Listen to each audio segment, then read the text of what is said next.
I mean, again, he doesn't know who Gabriel is, right? Because he didn't come from an Abrahamic faith. The people of Mecca were pagan. Quran is mentioned, if this book was from other than God, they would have found in it many contradictions. If a book is without contradictions, that has no bearing on whether it comes from God or not. I've had phone books that are inerrant, but I certainly don't think God gave them. That we believe without understanding. The brother asked a very important question, that most of the scholars say that listening to music, watching movies, and most of the television programs, they're haram. So how can we have fun? Let me tell you, brother, at the outset, that having fun is permitted in Islam as long as the fun is halal fun. That the standard narrative has holes in it. The Prophet tells us because Satan or the devil sleeps over our nostrils. Those who oversleep and not pray Fajr on time, Satan urinates in their I ears. really do think Jesus was crucified and that he really was dead and buried. He thought that he was a son of God in the sense that he was specially chosen by God. I think Jesus really did think he was going to be the Messiah, the future king of Israel. I mean, that is, after all, why they crucified him.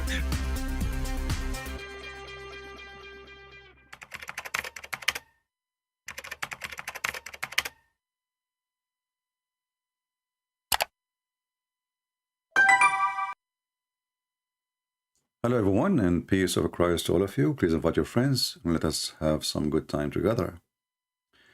As you see, we have a title. Soon we'll open our Skype, so Muslims, if they like, they can join us and they can call. Before I talk about the topic today, we saw in the news that Muslims are very upset because he did burn the Quran. And I don't know really what the Muslims are trying to prove to us, because if you wanted us to burn the Quran, we can burn it. I mean, because burning cars will not stop us from burning the Quran. But for me, I believe that burning the Quran is not worth it. I mean, I need the Quran so I can laugh at the Quran. So I say, laugh at it, don't burn it, because we need it. However, I mean, when they do exaggerate with their violence and the stupidity, you are encouraging people to do the opposite. You are being stupid. At the same time, I say that the government in Sweden are really stupid government. Just deport 10 of those people, you will see all of them, they will behave. Just deport them, send them back where they come home. You don't like this country? Go back home. But, stupid European countries, what we can say. And when I say stupid European countries, I mean your government, but you are stupid too to vote for such a government. Anyway, so today we go to our topic, but before we start, we have to go to some comments.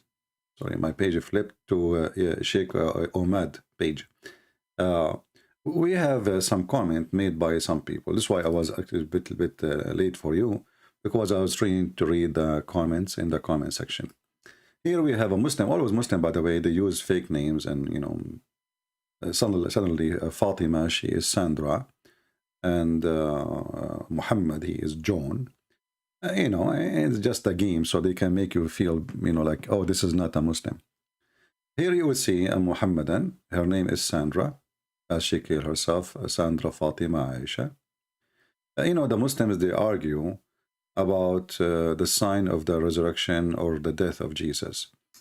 And the funny is, I don't know how silly, how stupid this argument is, because even your stupid Quran agreed that Jesus was, or he is alive. And if this is the case, then we need to ask ourselves, how? Can a Muslim tell us how? Every human being is born, to die, from dust to dust. Muhammad himself is dead. The Quran confirmed that all messengers, they died. See, the Quran did not even leave one exception. Like there is nobody in the Quran did not die. If we go to the silly book of Muhammad, we will find this, the yellow pages of Muhammad.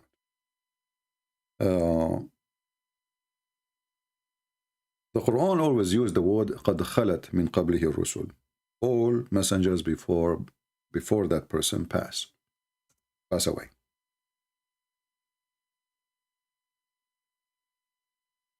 And this is a statement is obviously made by a foolish man. His name is Muhammad. Because in one hand he says that all messengers before Muhammad, they pass away, as you see here, chapter 3, verse number 144. And then, on the other hand, he says Jesus is alive. You know? So, when a Muhammadan, he argue about the Bible, suddenly he became expert. He want to explain to us the Bible, and he is expert in his book, but he cannot explain a single line in his stupid book. And this is why we laugh. And by the way, yesterday or 2 days ago, we have a Muslim, remember? The guy who claimed, I don't know at that time when he said that to me, that word, but people, they make comment in the comment section saying that word mean that he have a disability of, like, let's say, he have a disorder of reading. You know, and some Christian, they say he was not missing, he was not joking, he was telling you that he have that. You know, Christians are very naive people as usual, nothing changed. The guy, he was reciting for me Quran for at least 5 minutes.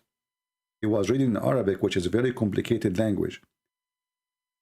And he cannot give me the answer in English.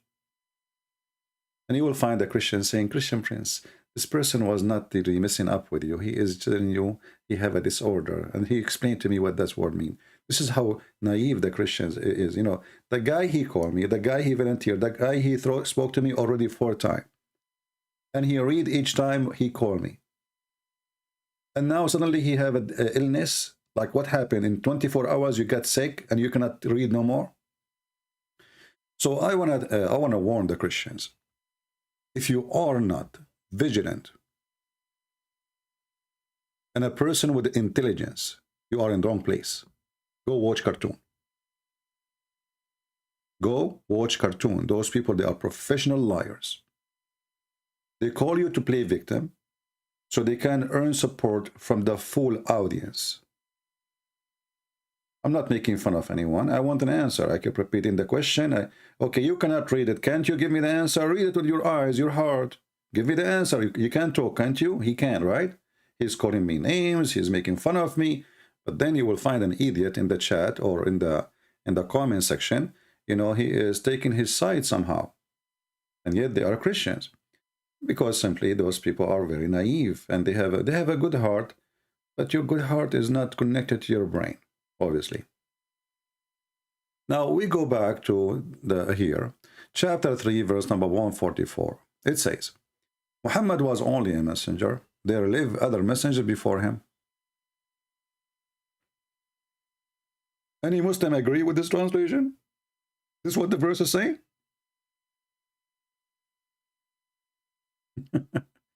No dignity, no honesty, no loyalty to what they call the word of God. I mean, those people, they claim and they shout and they scream that we are the one who preserved the Quran.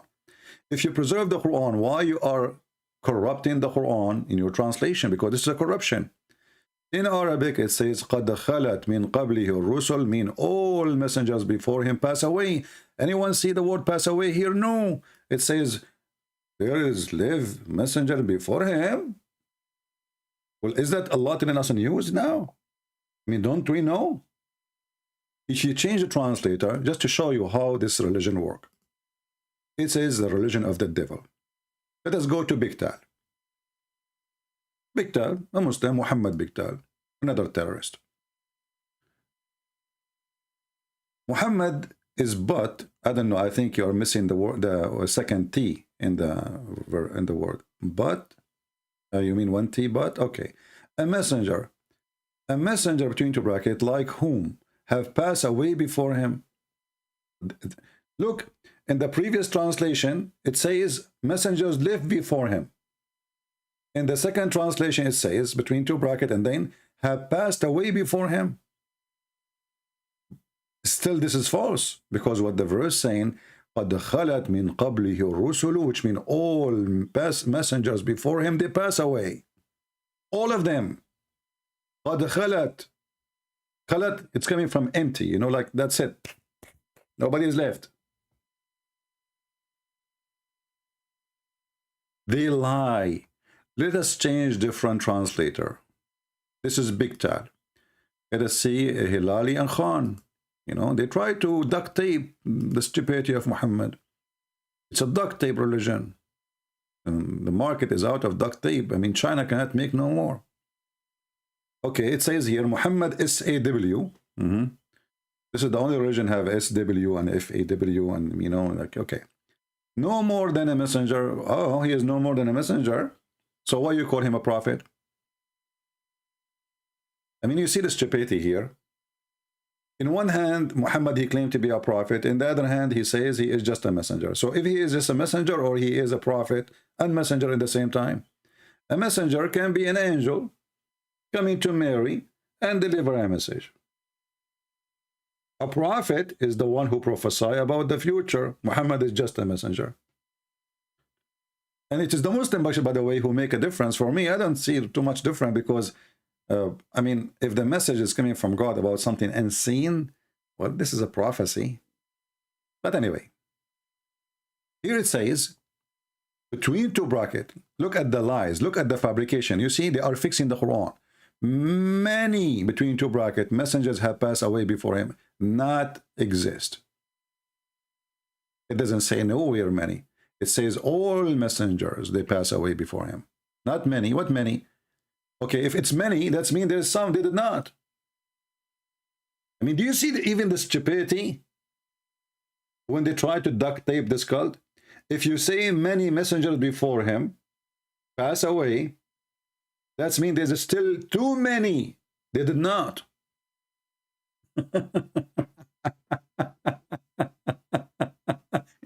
And they are, and this is mean they are still alive until now. I mean, this is the religion of stupidity, literally. So the Quran confirmed that all messengers before Jesus, they pass away. And not only that, if you go to the video of Sheikh Umran, he said clearly, the Quran says, Inni mutawaffika, and he explained that it's mean, I am going to take your life and I will take you up to me. So you have to die first.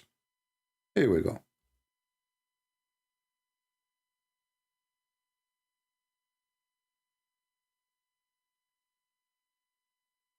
If you read the translation of chapter 3, verse number 55, the same chapter, and remember when Allah said, and here you see the stupidity, you know, okay, how we can remember what Allah said? Who was there? Who witnessed it? Who heard it? Who saw it? When do you see the stupidity? Remember when Allah said? When you say and remember, you know, that's mean Muhammad, he was there. Because I'm reminding him. In what? Where? Oh, Isa, I will take you and rise you to myself. Where it says I will take you and rise you to myself.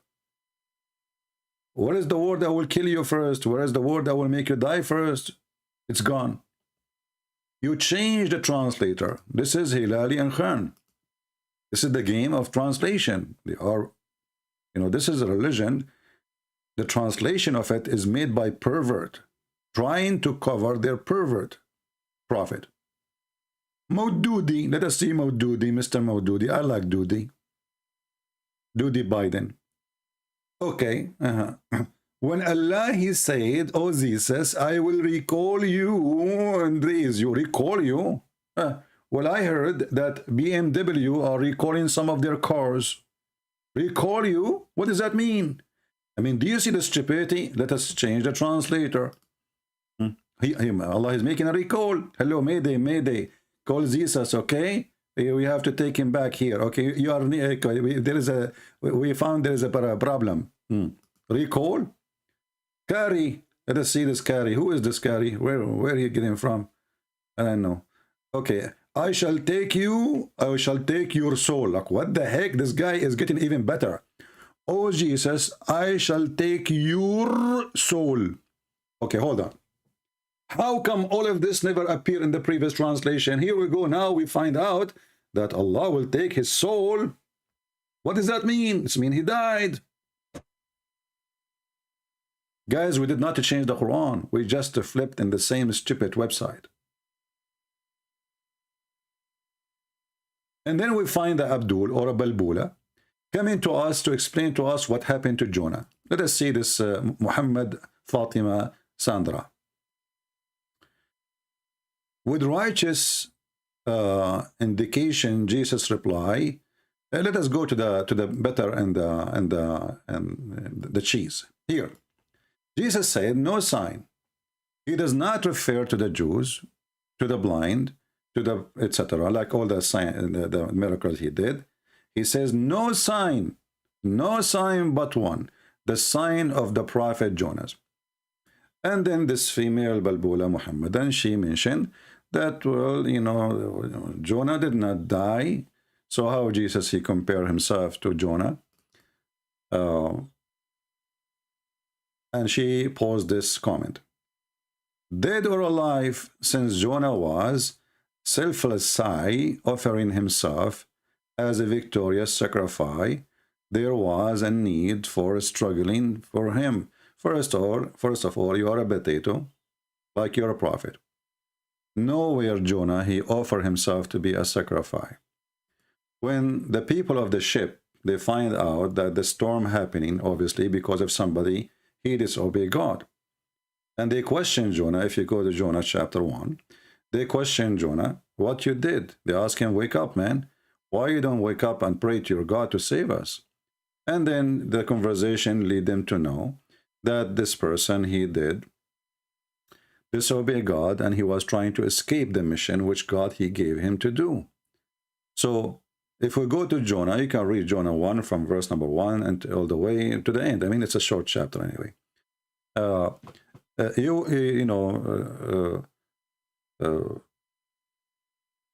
In verse number 5 and 4, you will see Jonah, he go inside the ship, in the sleep, as if nothing happening. Even though the storm is all over and storm is so strong. And then the sailors in the ship, they say to themselves, well, you know, let us make I don't know what they call it in English. Like, you know, you write some names and you choose the one, and the one who you pick up his name, he will do the thing, you know. So they say, let us do this. And they did that, and the name of Jonah came. So they came. This is why they came to Jonah, and they said to him, tell us what you did and why this is happening, you know. He said to them, well, I am a Hebrew, you know, I am from Israel, and you know, I run away, you know, simply. I believe in God, the one who created everything. And then, you know, they discussed with him. And then when Jonah, he said, you know, when he was talking to them in verse number 11, they said to him, actually, let me open the verse. Hold on. I'm just recording from my memory. Just to be sure. Give me a second.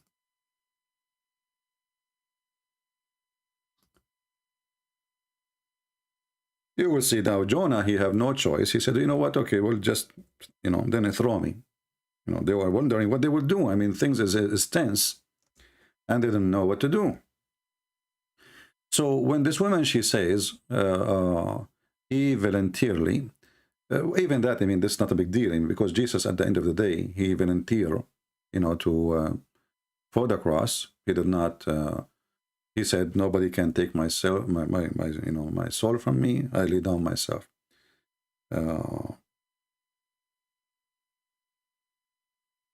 Let's open the verse.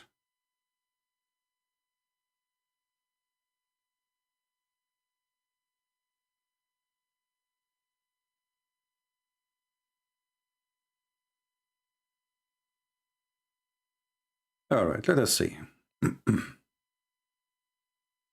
And we can use any translation, it doesn't matter, you know. So here, this is Jonah, chapter 1. Let's put it in the screen. This is from verse number 1, verse number 2. You can open your Bible from your side and you can read. And then you will say, the Lord, he sent the great wind. So obviously the wind is happening by the order of the Lord. In the sea, where the ship is carrying Jonah. And this is verse number 4. And then the sailors, they were terrified. Even they start throwing goods from the ship. You know, they start throwing things from the ship so they can save the ship from the weight. And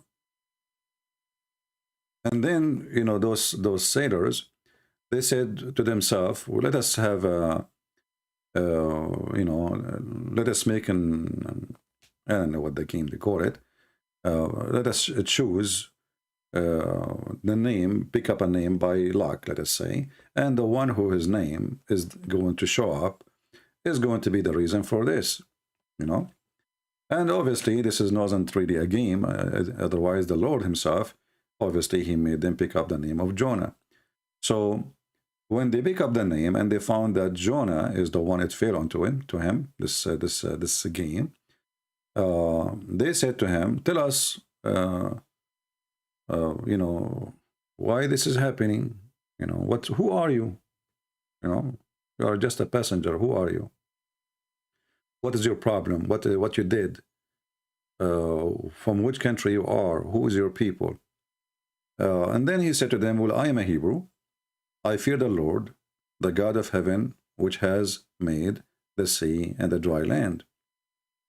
And then those men, they were really terrified. Obviously, the ship is flipping all over, I mean, almost coming down. And they said to him, like, what happened? Why this is happening? And what we will do? You know, they are trying to find a solution. Obviously, you know, like, because of you, none of us belong to this. Your God is the reason for this, you know. And then when Jonah, when he finds that they are throwing their stuff, they are throwing everything, and they are gathering around him, he have no other choice. He said, okay, what you will do? I mean, because either they will kill him, or they will, you know, he said, okay, throw me in the ocean. And this is why it says there in verse number 12. So when this guy, he said, sacrifice himself, you are being stupid. Because still, if you jump in the water, you're not dead. You know, you're not dead. You might be able to hold the piece, or already they are throwing their product in the water, and many things can be floating, and he can hold himself there. And maybe you know, he might die, you might live. It's not still sacrifice yet, but he have no choice. And then after they throw, you know, and he told them why. Okay, throw me in the ocean because this is because of my sake, because of me. You know, I'm the reason for that. All right. For I know that is because for my sake, this is a great thing happening. So I am the reason for it. Okay, throw me. But you will notice that Jonah, he was sleeping, trying to avoid any confrontation with people, and he did not tell them anything about what he did, what he's running from. So, and this is how, you know, Jonah, he ended in the water, as it says here in verse number 15. So they took up Jonah and they cast him forth in the sea. And here you ask yourself, when somebody says volunteer, why you need to cast him? He would jump. You know, I mean, people, they are really weird. They have a little brain, or they, you know, if you have an agenda, you claim you do not know how to read. If I'm a person voluntarily, I want to go out of the ship, I will jump. There's no need to cast me. You cast a person because obviously he have a lot of hesitation to do it himself, or he don't want to do it. Maybe he said it, but he don't want it to happen. He would just say it, maybe, okay, throw me. But maybe he never thought they will do it. So otherwise, they will not need to cast him. He will go to the top of the ship, walking his feet, and he will jump from the top, from the edge of the ship. It's very easy, you know. The ship is not, the fence of the ship is not 10 kilometers high to the point he needs somebody to cast him from it. So people, they are silly and they say stupid things in order to prove a point. And then, if we go back to the to this Balbula, focus with me, guys, in the topic, because I see people in the chat. I look from time to time, and I see people in the chat. They have no idea what we are talking about, and they are asking questions. Look, this guy is asking about Khadija. What this topic we are talking now about have to do with Khadija? It's mean your brain is not with us, and you don't deserve actually to be here. Be mature adult. We have a topic. So here it says, and she make it in big. Take me up and cast me. We know, we prove that you are stupid, because if he want to jump, he will jump. There's no need to, you know. He said, throw me out. Okay, throw me out. But obviously he don't want to do it, because there is no need to throw him. You know, when I say throw me out, Well, why do you want to throw me out? I throw myself.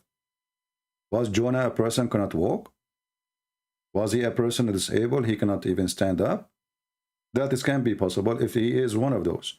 He cannot walk, he cannot stand up, he is in disability, and that's it. Then, okay, cast me, because simply I cannot do it myself. And then here she said, the question is now serious, that when the shipmaster and the crew threw him overboard, was Jonah dead or alive? Any Christian child who has attended Sunday school will give you immediate answer, he was alive. Well, you idiot. Well, if they cast him out of the ship, he was alive. Actually here, you see, I just mentioned that Jonah, in order for them to cast him, why they are casting him? Either he is disabled, he cannot walk, or maybe he's dead. But I don't think he was dead. You know, that's what the verse is saying. But we can play the game the Muslim they play, right? But because simply he did not need to cast me. Okay, I will throw myself. You know, if he's doing it voluntarily, why you need to cast a person? Why need to push him? If a person want to throw himself from the cliff, why need to push him? He will throw himself. He's doing voluntarily, as you said.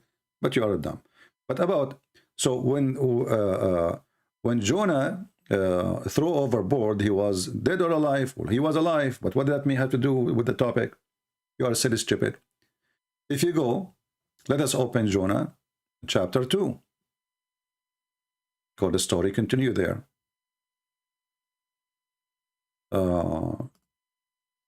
Potatoes.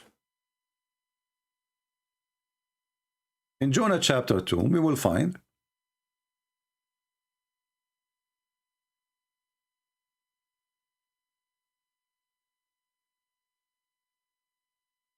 actually, we missed the part in Jonah chapter 1 here at the end, where it says we did not read this part. So the Lord, he prepared a great fish, a whale, and it swallowed Jonah. And Jonah was in the belly of the fish for 3 days and 3 nights. Now, the argument of those potatoes, they say to you that Jonah, he did not die. Let us see if this is true or not. We go to Jonah chapter 2.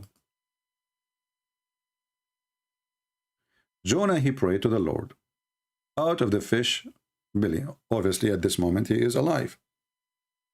And he said, I cried by reason of mine affliction to the Lord, and he heard me. Cut off the belly of the hell carried, and I, though hardest my voice. You know, King James Version, for me, it's hard to read. It's a very heavy-duty English. Here, first of all, you will see the belly of the hell. You know, the belly of the fish presenting the belly of hell, and hell is death. Or the Bible many times. There's tons of verses in the Old Testament and the New Testament. When you speak about if somebody send you to hell, it doesn't mean really hell, the eternity hell.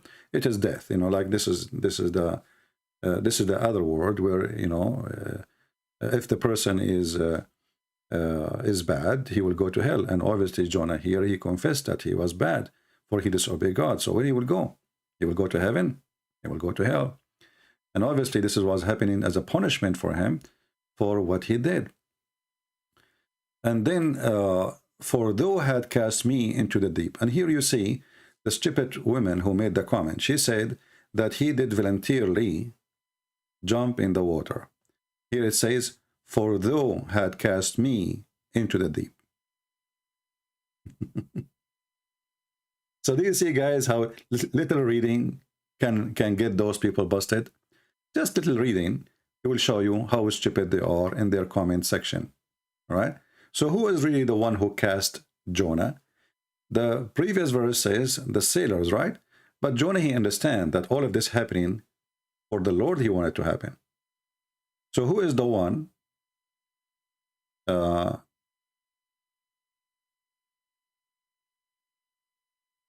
you mean what? I know some people making comment.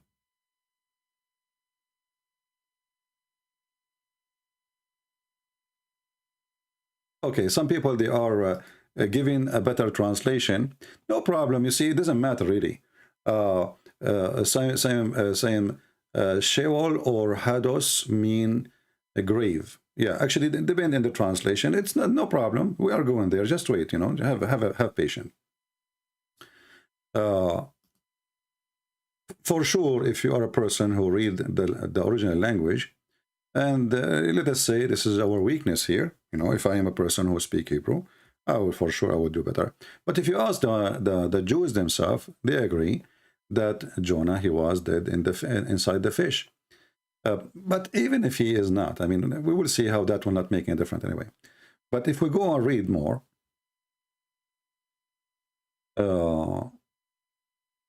like here, the belly of the hell, if we,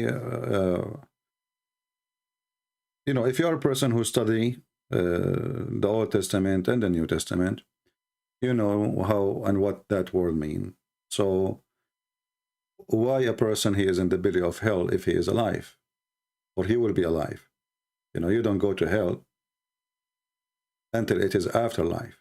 Hell and heaven is something will happen after life only. It's not before.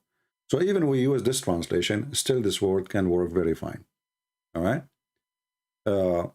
And I know, like some people, they will say, no, there's a better translation. It's okay, no problem. As you see, you don't go to hell or to heaven.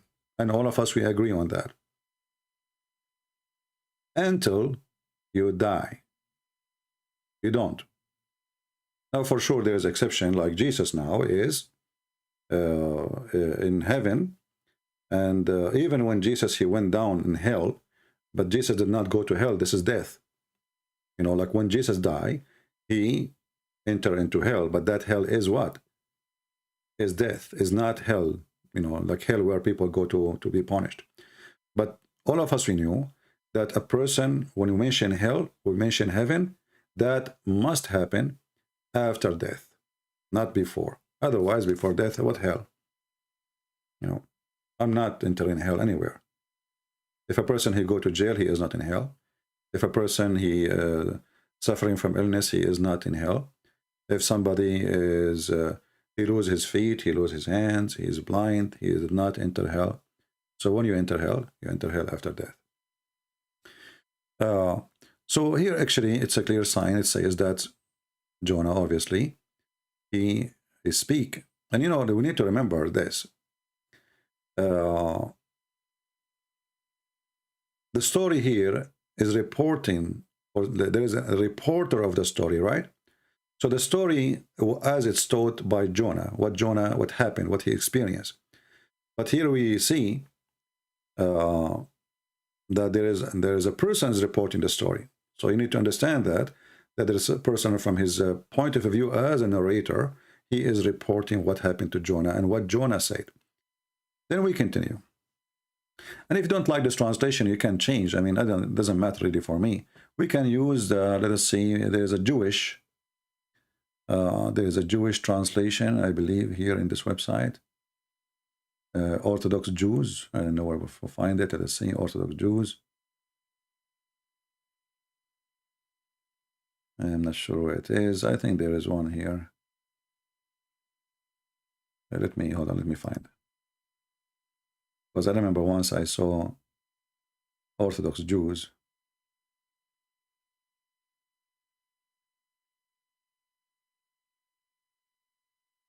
Okay, let's see.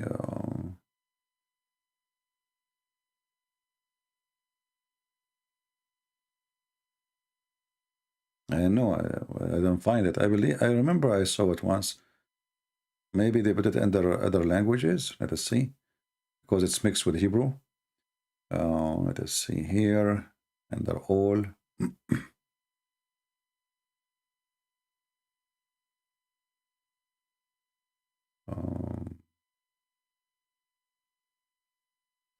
All right, look like they put it under the other languages. All right.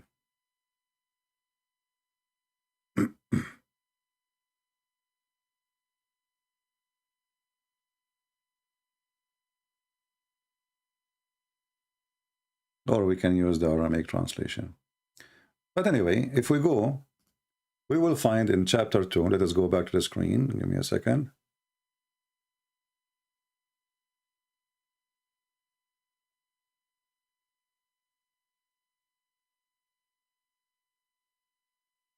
All right.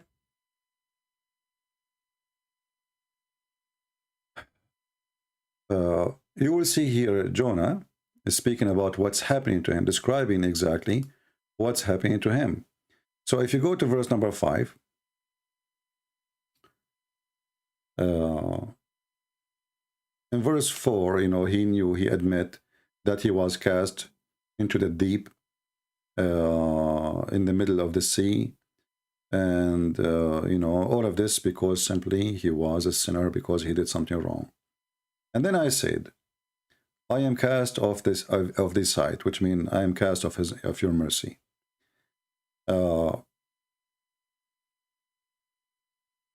And he is giving the reasoning for what's happening to him, why it's happening.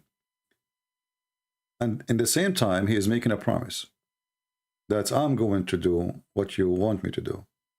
I did wrong, but I admit I did wrong. But at the same time, I promise I will look at your holy temple again. I will look at your holy teaching to me, your holy orders. And then here it says, and this is the Jewish translation here. It's not a translation really. They are mixing Hebrew with some English. Maybe this is why the English is better. I mean, you have to know some Hebrew here. But then you will see that the water composed me, and it's covered me. It's totally covered me. Let us use different translation here because maybe this word maybe is not familiar for many of you. Let me see.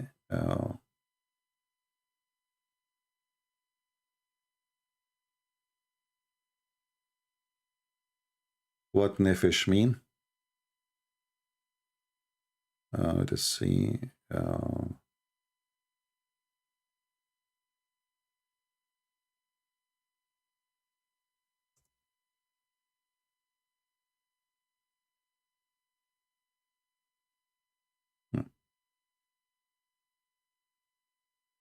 Read here carefully. I just search in Google. This is a pure Hebrew. So the water is in my throat. It's cover me. It's close around me, and now it is in my throat. So Jonah is drowning. Jonah is drowning. And where he is in the depth of the water, not in the top of the water.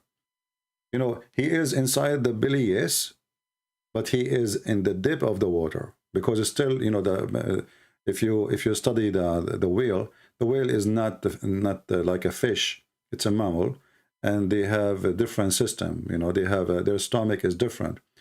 So it's possible for a person actually to survive for some time, but for sure not for long.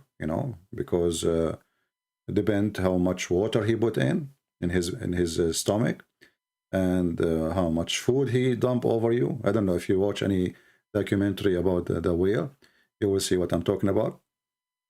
But obviously, he is now in the depth, and the water is in his throat, and the water is all around him. If you don't like this translation, if you are Abdul, you are not satisfied. I heard once Zakir Naik, he like ESV. He say ESV is the best translation. Zuzu, he knew best. As long as this is a translation that Muhammadan they like more, we can go there just to make them happy. Customers come first. Where is the SCV? SCV or ARV? Yeah, SAV. Here we go. This is ASV. ESV. All right. And here you will see, again, we go. The deep surrounded me. The water closed in over me to take my life.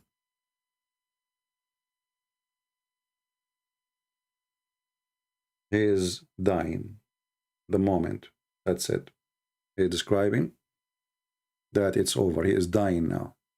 And not only that, there's things going around his neck and his head. Whatever the whale he swallow is warping around him, around his head.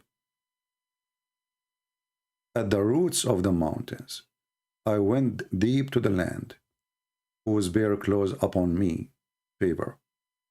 So you brought up my life from the pit. So he gave him what? He gave him life again. So if this person is not dead, I mean, the verse is so clear. You brought up my life. If I'm not dead yet, well, he did not give me the life. He just saved me from dying. But you brought up my life. And again, you can do the game of translation. If you don't like this translation, you can change it, but you will see all they will end in the same way. So here you see the hypocrisy of the Muhammad. And when they say, well, Jesus, you know, if Jesus, he said, this is the sign of Jonah, then he should be dead in the grave, same as Jonah did in the sea. But Jonah did not die. And here I find a very stupid argument, because even if Jonah never died, you know, Jesus, he said, you can destroy this temple and I will build it in 3 days. You can destroy this temple and I will rebuild it in 3 days. So the temple will be destroyed, and that is life. Because when you crucify somebody, well, still his hands is there, his head is there. No? I mean, you did not cut him pieces. Still there is head, there is hands, there is all his body. So what is destroyed? The life. So you can destroy this temple, I can rebuild it in 3 days. And then the story of Jonah being inside the deep, this is what Jesus is talking about, for 3 days. Remember here that when a stupid Abdul, he come to us and say, well, Jesus, obviously that means he did not die, if this is the sign. Well, Jesus was taken from the cross to a tomb, not to a hospital. And people don't take somebody to the tomb unless he is dead already. So here you see the ignorant and the games they play again. And this is Sandra. Hey, Sandra, do you like to call me so we can love together? Sandra, do you like to call me?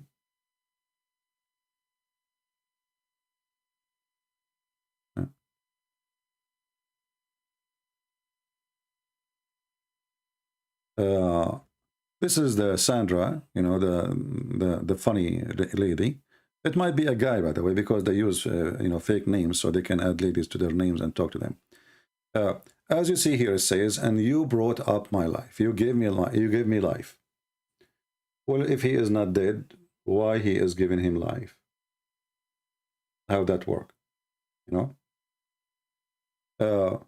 And you know, like 3 days, 3 nights, you are inside a belly of a whale. And what is inside the belly? Anyone can tell me, guys? What is inside the belly? It's not only the water there is going to kill you. It is the acid in the belly. Because remember, this is where the whale, he digests. He destroyed whatever he swallowed. Correct? So let us say this is not a swimming pool. This is not a jacuzzi. And around you there's a candles. There's a 3 days, 3 nights.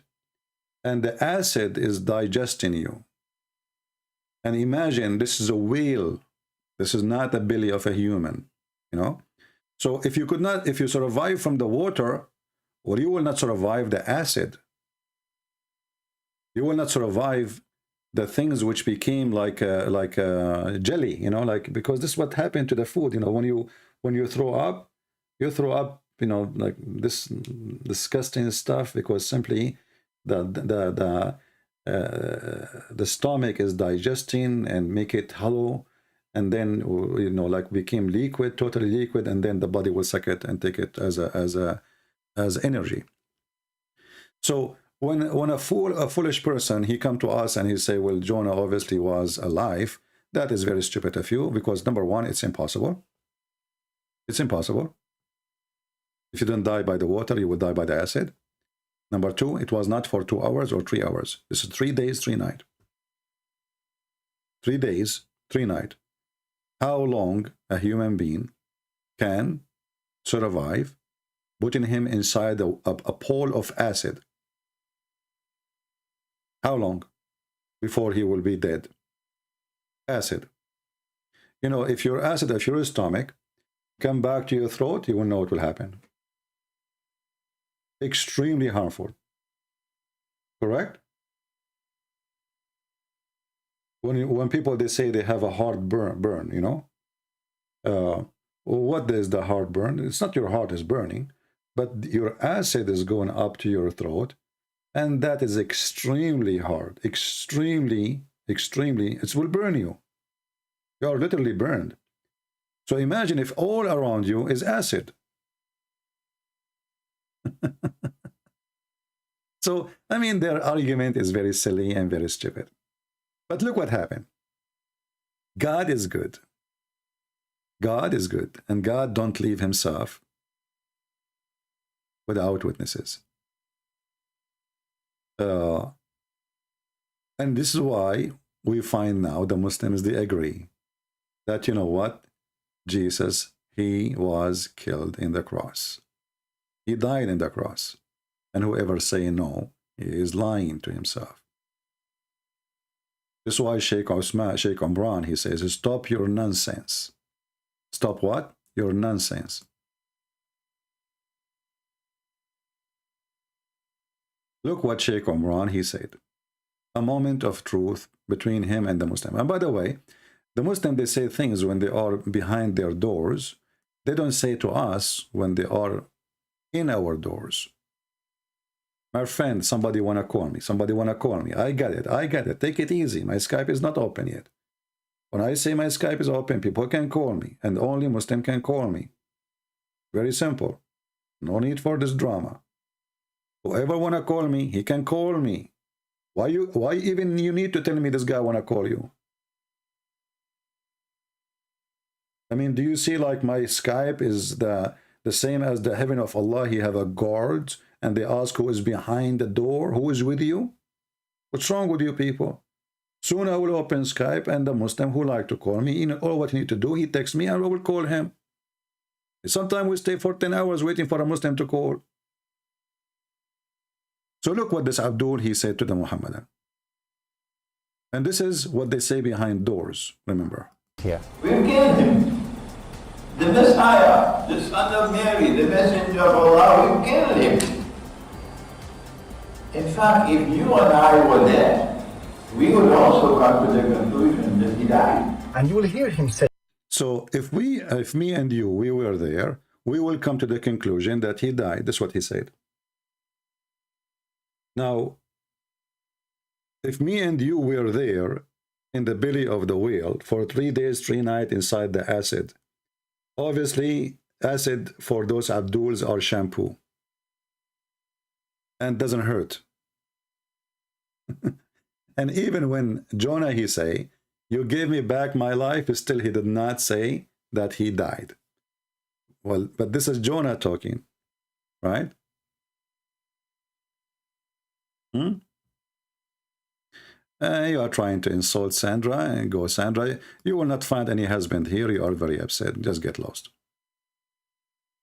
Your maggot God. The one who have a maggot God is you God. Have you ever heard of a God? He don't have a stomach and he don't have an ass, but yet he sat on the chair. How he sat? He must be a maggot. There's no ass. There's no shape.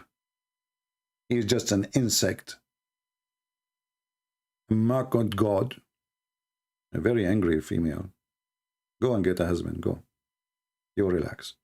You know. Anyway, let us open our Skype.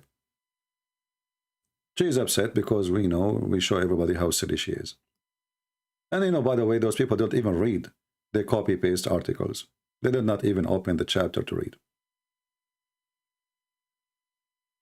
Let us open our Skype. If you are a Muslim, please just text me. You cannot call me. I have only people who they are in my list. They can call me. Or if I spoke to you before, or text you, then you will be able to call me.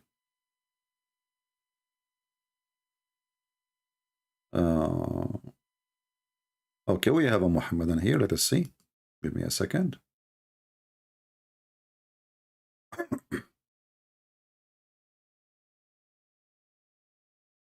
We are calling this guy. He called himself Sheikh.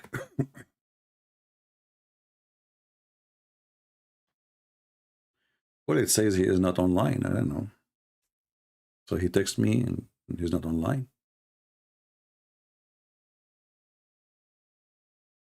I want to show you an example. I don't like to show a messenger of people, but I want to show you an example of mental illness people who they, you know, they chase me. This is a female. She is from Indonesia. She have like 3,000 names. I block one, she come with the second one. I block the second one, she come with the third one. She called herself Nightmare. I don't know what kind of a stupidity human being he have. I don't know what to make a comment, but she keep making names after names after names. She went even to Patreon. She made a donation. I blocked her there. I mean, I don't know what to say with those stupid people. What's wrong with you? You don't have dignity. You don't have... Go find a man in a website, you idiot. Stupid people. Are you a Muslim? The one who says to me, can I call you? If you are a Muslim, you can. If you are not, no. Do we have any Muslim?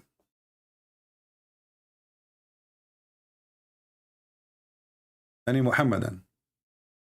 I mean, even she called herself Nightmare. I mean, who is going to talk to you and you call yourself Nightmare? Hey guys, who wanna date Nightmare?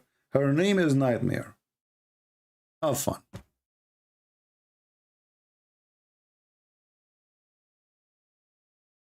What's wrong with people? Obsession, madness, stupidity. Go offer yourself to the Prophet Muhammad. He will take you. This guy, he take anything.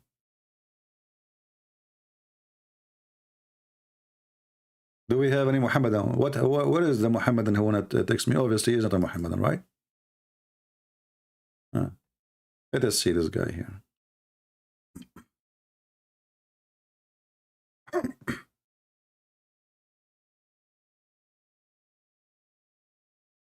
We're trying to call another Muhammadan. If you are a Muhammadan and you like to join us, please feel free, and we will be happy to answer you.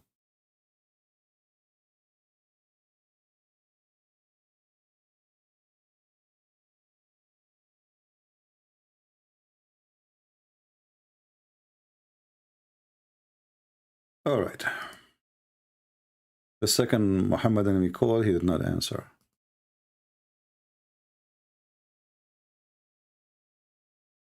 I am about to convert unless you can stop me. This person, he says he's about to convert to Islam unless I stop him. No, I don't care to stop you. Go convert. You are stupid. Anyone who says such a statement for me, it's obviously you are seeking attention. You are not a truthful person. And obviously you are a Muslim. I am going to convert unless you stop me. You remind me of Muhammad when he decided to throw himself from the top of the mountain. And then he was waiting for Jibreel to hold him from his panty and say, Muhammad Habibi, don't throw yourself. Okay, Habibi, you are truly you are a messenger of Allah. Go throw yourself. Dummy people. As I care. You want to go to hell, go to hell. And obviously you're already a Muslim. You're a Muslim. You're born as a Muslim. How in the world anyone want to accept a religion, promise you an endless penis? You must be stupid. You must be a penis. You end as a penis because your penis is way bigger than you. When there is a God, he promised me endless penis. That means you are not even 1 to 1,000,000% as a person compared to your penis. So you want to say to me, I'm thinking to convert, you know, stupid idiot. Yeah, okay, no problem, my friend. You are born into no religion, stay wherever you are. Go convert to Islam. I have no interest in such a silly conversation. People who convert to such a religion, they have mental issue, and I can prove it. Endless penis. So how tall you are, and how tall is your penis? Your penis is endless. You are not endless. So all of you become a penis. So, you know, I'm thinking to convert to Islam. Okay, go and become a penis. Follow the penis God. The penis of God is good. You know, at least you can screw with him. But I don't know you will screw who. The first one you will be screwing is yourself. People are stupid, you know. I mean, what kind of a donkey will believe in such a stupid... Even donkeys will not accept it. Bring a donkey, tell him, listen, if you believe in me, I will give you a lot of female donkeys, okay? The donkey will look at you like, what? What the heck? Or what you just said? I mean, do you even have to have a brain? Even donkeys don't accept such a stupid religion. And 80,000 little boys. How many? How many? Brother and sister. Hey, Zakir Naik, are you there? How come Zakir Naik did not call until now? Usually this guy, he jumped from the middle of nowhere. Great Prince, I'm watching you and I'm waiting for the moment. And the moment just came. Hey, the moment just came. So can you tell us why you will get 80,000 little child in the heaven? Great Prince, in the heaven, you need people to make servant. And what those servants will do there? As an example, you need laundry. Hey, Zakir Naik, you're a stupid fool. The Quran says that even your clothes will never be ruined, they will never be even wrinkled, and they will never get dirty, and you will never change them. So what do you mean laundry? Okay, Christian Prince, forget about laundry. They will make sand with it. You stupid Zakir Naik. Isn't it your prophet? He says, whatever you wish, you make a wish right away. The password, you see a bird in the sky, right away will be in your dish. So what do you mean a servant make sandwich for you? Okay, Christian Prince. They will serve you wine. They will serve you wine. 80,000 little boy to serve you wine. 80,000 to serve you wine. Like, what the heck? This is religion. Christian Prince, I'm thinking to convert to Islam. Islam is very convincing. They have one God who make my penis very endless, very big, and size that makes sense. You know, all of us, we like size. You know, don't you like to have a big woman? Big TV? Big meat? And don't you like to have a big land? Here we go, your penis will be big. And how many servants you will have? 80,000? That's deep. Isn't it obvious that this guy is making fun of you, you idiots? Stupidity is amazing. Look at this hadith here. They asked Muhammad, what is the lowest reward in heaven? You see, many people, they keep saying to you that the reward is 72 virgins, right? This is false. This is for the very, very, very, very bad Muslim, the one who don't pray. Do you understand? The lowest, the last one will enter from the door of the heaven is the last and the last in the list. So here, the least of the people of paradise, the least, okay, what they will get? Brother and sister. This one will get 80,000 little boy and 22 wives.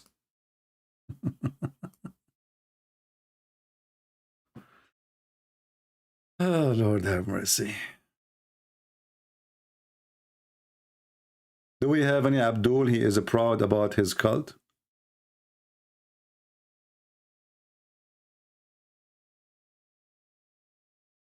Anyone? Who is a Muhammad? And he can call us. You see the title of the video today? Is Muhammad is true a prophet or not? Who can prove it to us? Without a drama. If you want to call me to complain, don't call me. I will hang up on you. I'm not a customer service.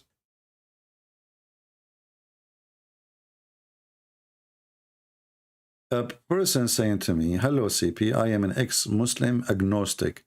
I have a question that the pastor was not able to answer me. I think this is the same person. He just changed his name.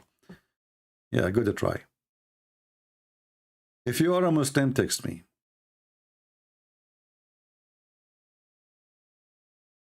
and I will call you. Text me just to call you, not to talk to me.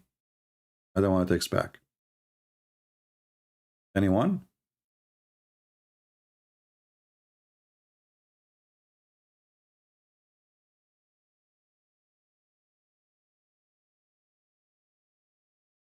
Any Abdul? Remember, if you call me, you will go to heaven. You will get the 70, 80,000 servant boys. All of them are boys. The Quran described them, those boys, as they are very sexy. And they are white. Very white, like pearls.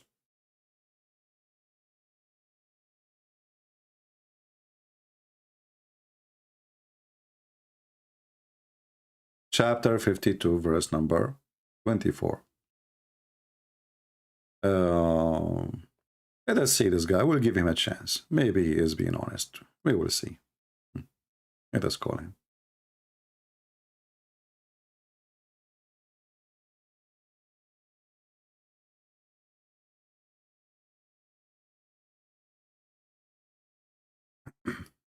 Hello? Yes, my friend. So you are an ex-Muslim, you said? Yes, for about 6 years. So what do you think about Muhammad? I think he is evil and wicked. All right. So what you said, you have a question? Yes. All right. What is the question? Go ahead. It's about Samuel 1, chapter 15. Okay, and what about it? So it says there that, one second, I need to get my Bible.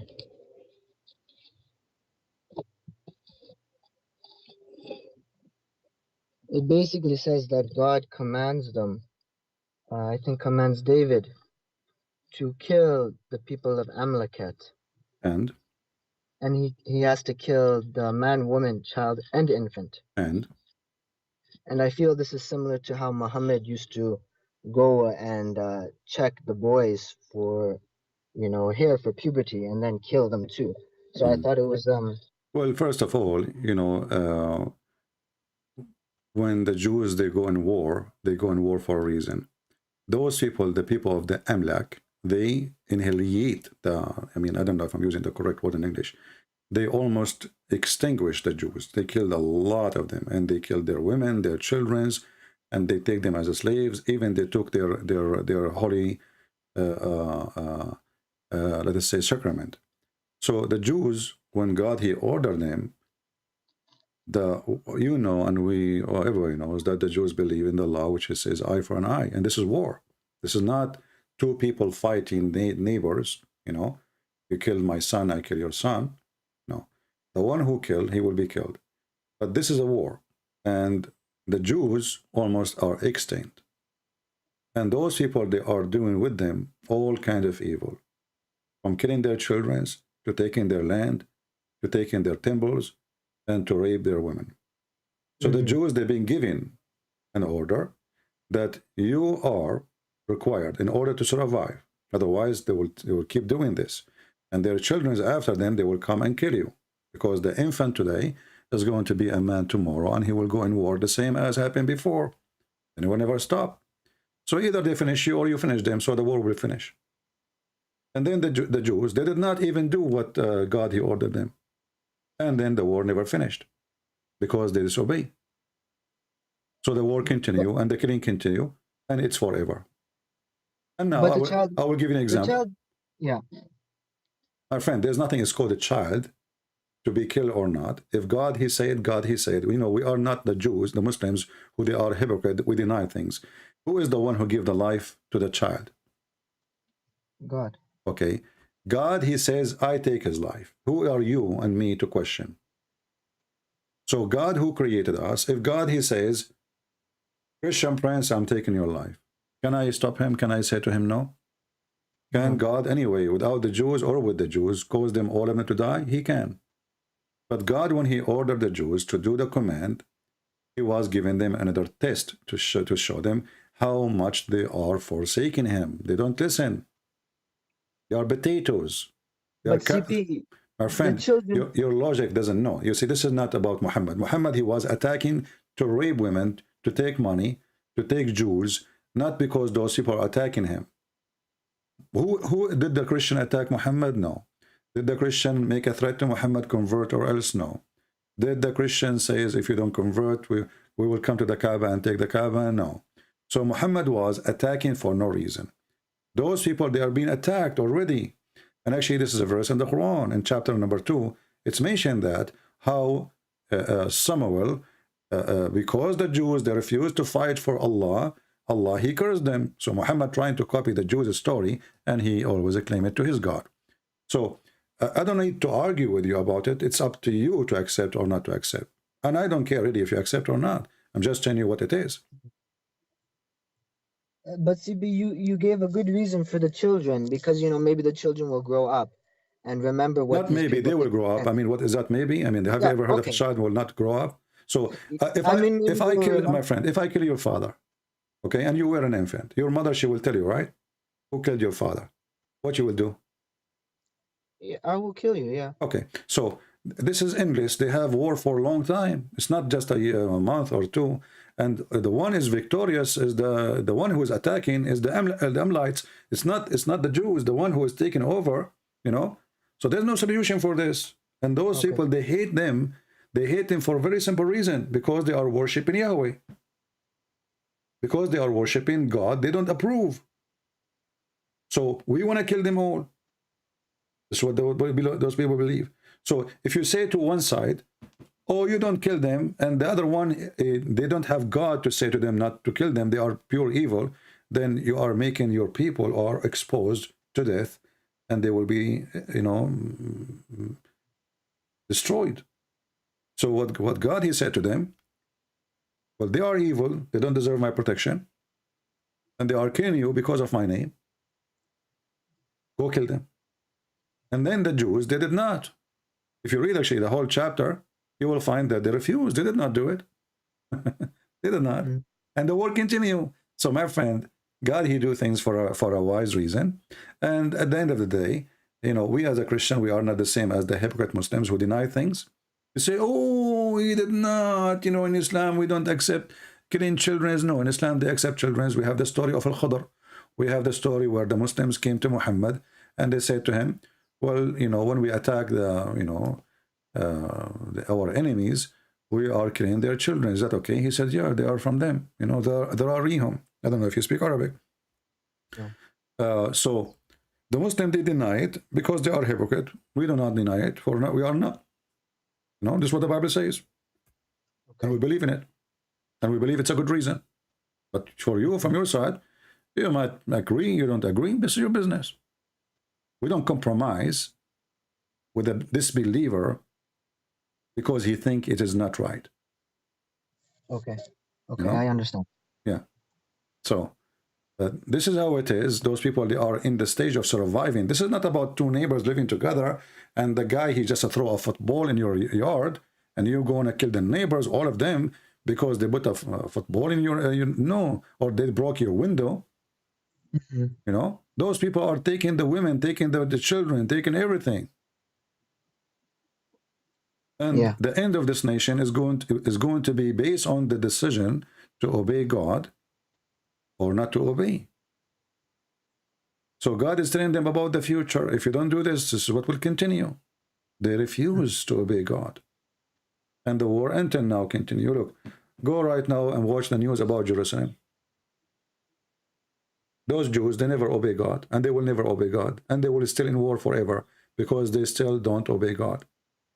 When they took Jerusalem, the Jews, they accept that the one who occupied their city to stay there. And now they are paying the price. They are occupier. This is your land. You know, when Muhammad, he cleansed the Jews from the Arabian Peninsula, no Muslim complained. No Muslim complain. There is a zero Christian, zero Jew in Saudi Arabia. Zero. What happened? Yeah. It's a cleansing. It's a genocide. The Jews, they go in war. They win the war. God gave them their land back. Okay, don't kill those people. Be civil. Send them back where they came from. So you can live in your country in peace. But they never change. Nothing will change on them. And the Jews today, they are far away from God. And if they continue this way, God will take their land from them and give it to their enemies. As simple as that. Mm-hmm. Yeah. You know, when the Bible speak about that, you know, God will unleash the evil on you. What does that mean? It's like, you know, you say, you know, when God, he created you with immune system, correct? Mm-hmm. Okay, and then you disobey God and still start sleeping around. And then you get what? You get AIDS, correct? Yes. Okay, and what AIDS will do? Attacking the immune system. Will destroy it, correct? Will destroy it. You will have zero. By time, you will have zero immune system. So who is the one who killed you? God or yourself? Yourself. Yourself, and actually it's God too. Because God, he created all those diseases too. So those who disobey, those who they are false, those who they are doing their own, they live for their desire, they will end where they belong. Yeah. You decide to destroy your immune system. You decide to be vulnerable for the evil. So God will not protect you no more. And that will happen to the Jews too. As long as they are with God, the Bible says, my people have been destroyed because of their ignorance. And what is their ignorance?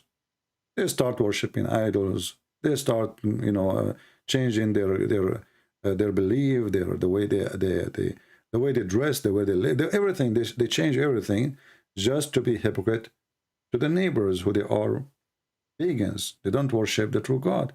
So in the matter of belief, if you speak to a believer, he will not compromise. This is how you know who is a believer, who is not. Muslims are not believers. Muslims are a bunch of liars. The second you show them something, you think it's negative, they deny it, but it's there. Why they deny it? Because they feel ashamed of it. We as a Christian, we have no shame. We see in the Bible, we have no shame to see there. We see that this is what the right thing to do. We don't see God, he's doing shameful things. For them, they see their God doing shameful things. That's why they try to compromise and they try to cover up. Inside their houses, they say something. Outside their houses, in front of us and atheists, etc., they say something else. All of the Muslims, if you ask them, they say to you, Islam says there's no compulsion in religion. But we know that Muhammad says the one who changes religion, kill him. Yeah. And we know that all Islamic countries, they kill the one who leave Islam. So what do you mean? Which one is the true?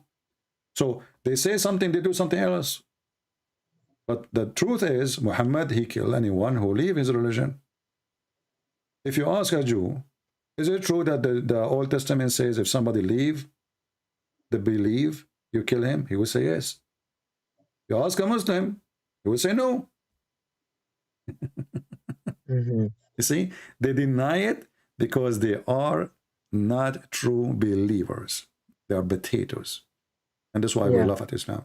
Muhammad created a form of hypocrisy. It's called Islam. And even himself, he come with the hypocrisy rules.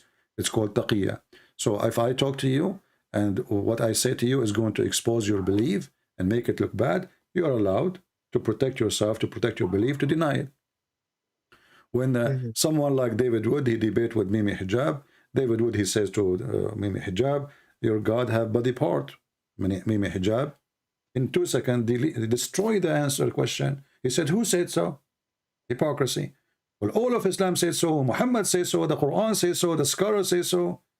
The answer is, who said so? And the Muslims, all of them, they are laughing. We won the debate. A bunch of potatoes, coward, liars. They deny the nature of their God. They deny even their God to make a point on a stage. It's a comedy show, my friend, and we are here to expose it. Anything else, my friend?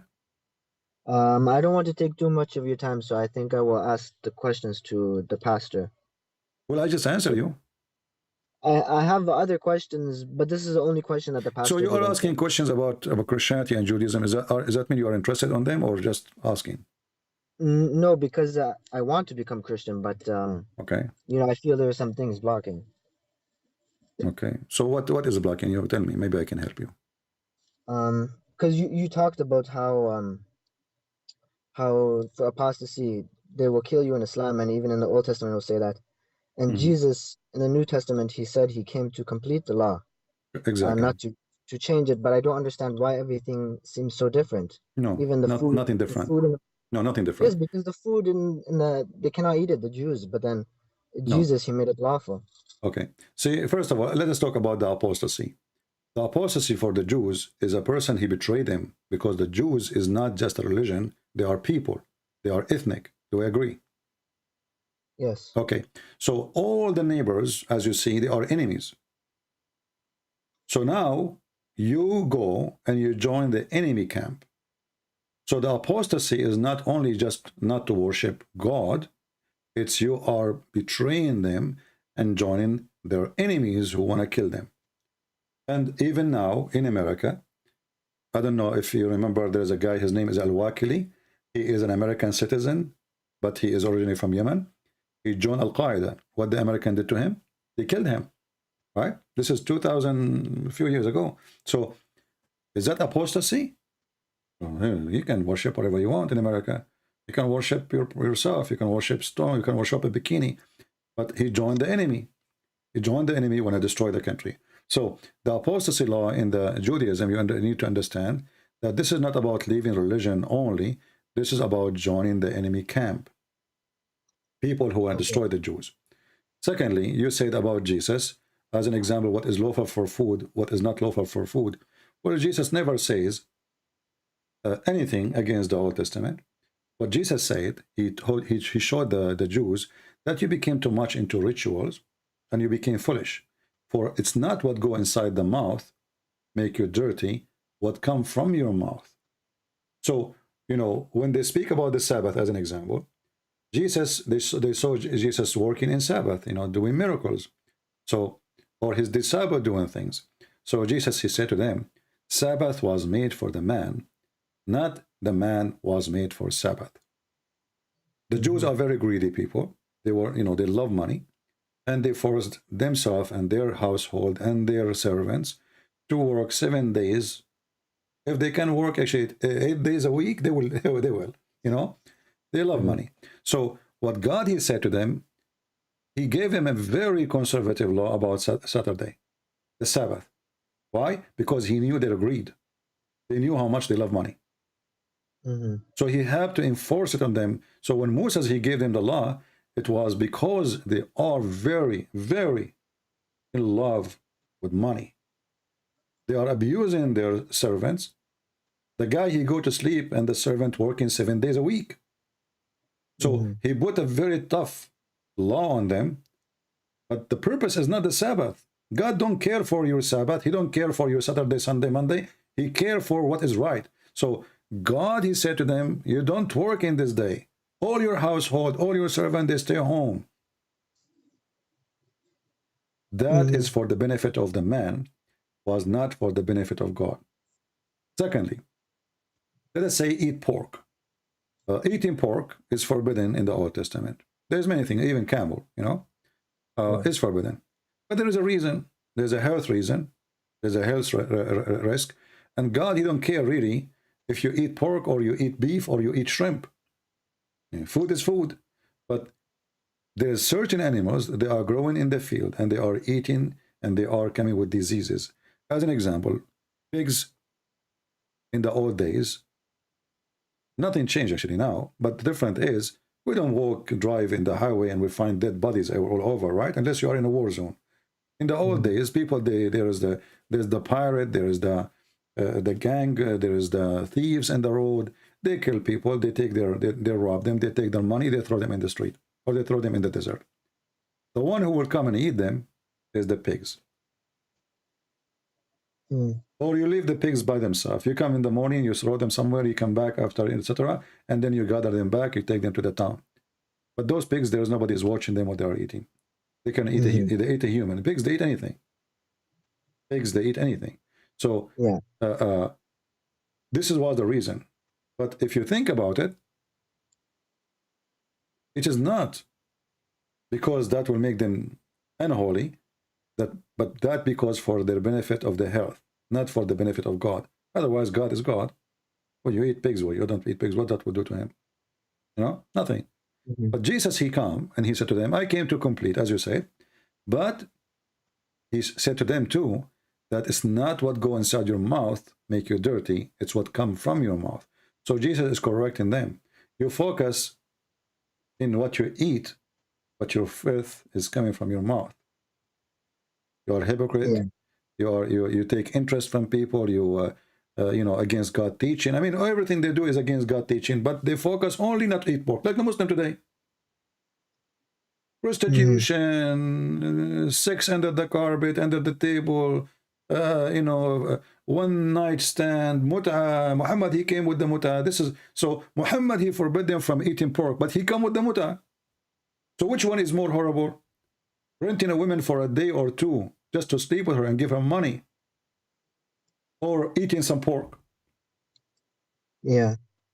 You see, always you need to ask yourself about the benefit and the damage. The benefit. So if I eat pork, what much damage I'm doing to myself and to the society? And if I rape a woman, what much damage I'm going to do to society? So the Muslim, they focus on the silly stuff because Islam is a silly religion. Which one is more important? To not to let my daughter, she is 6 years old, taken from my house, sleeping with the man, he is 54 years old, or not to eat pork? For the Muslims, yeah, for the Muslims is not to eat pork. Your daughter, she is 6 years old, marrying, it's okay. They don't see any problem with it. So what Islam did, flip everything upside down and made what is unjust, just, made fornication, call it marriage, mut'ah marriage, and make what is dirty halal, and what halal is dirty. In the same time, Muhammad, he said to them, in the beginning, he forbid them from eating the food of the Christians. Suddenly, Muhammad, he says, I made the food of the Christian lawful for you. Why it's lawful? If our food is include pork, why is lawful today? What happened? And then you will find a Muslim, hypocrite Muslim says to you, I can eat only halal food. But the Quran confirms you can eat the food of the Christians. Don't Muhammad knew what the Christians eat? Hypocrite, coward. Anyway, it's up to you. You know, you think Christianity is good for you, you take it. You don't think it's not good, it's up to you. Christ will not gain anything, my friend, if you and me stay, if we become Christian or not. You know? Yeah. Yeah. It's you who gain, or it's you who lose. It's up to you. Anything else?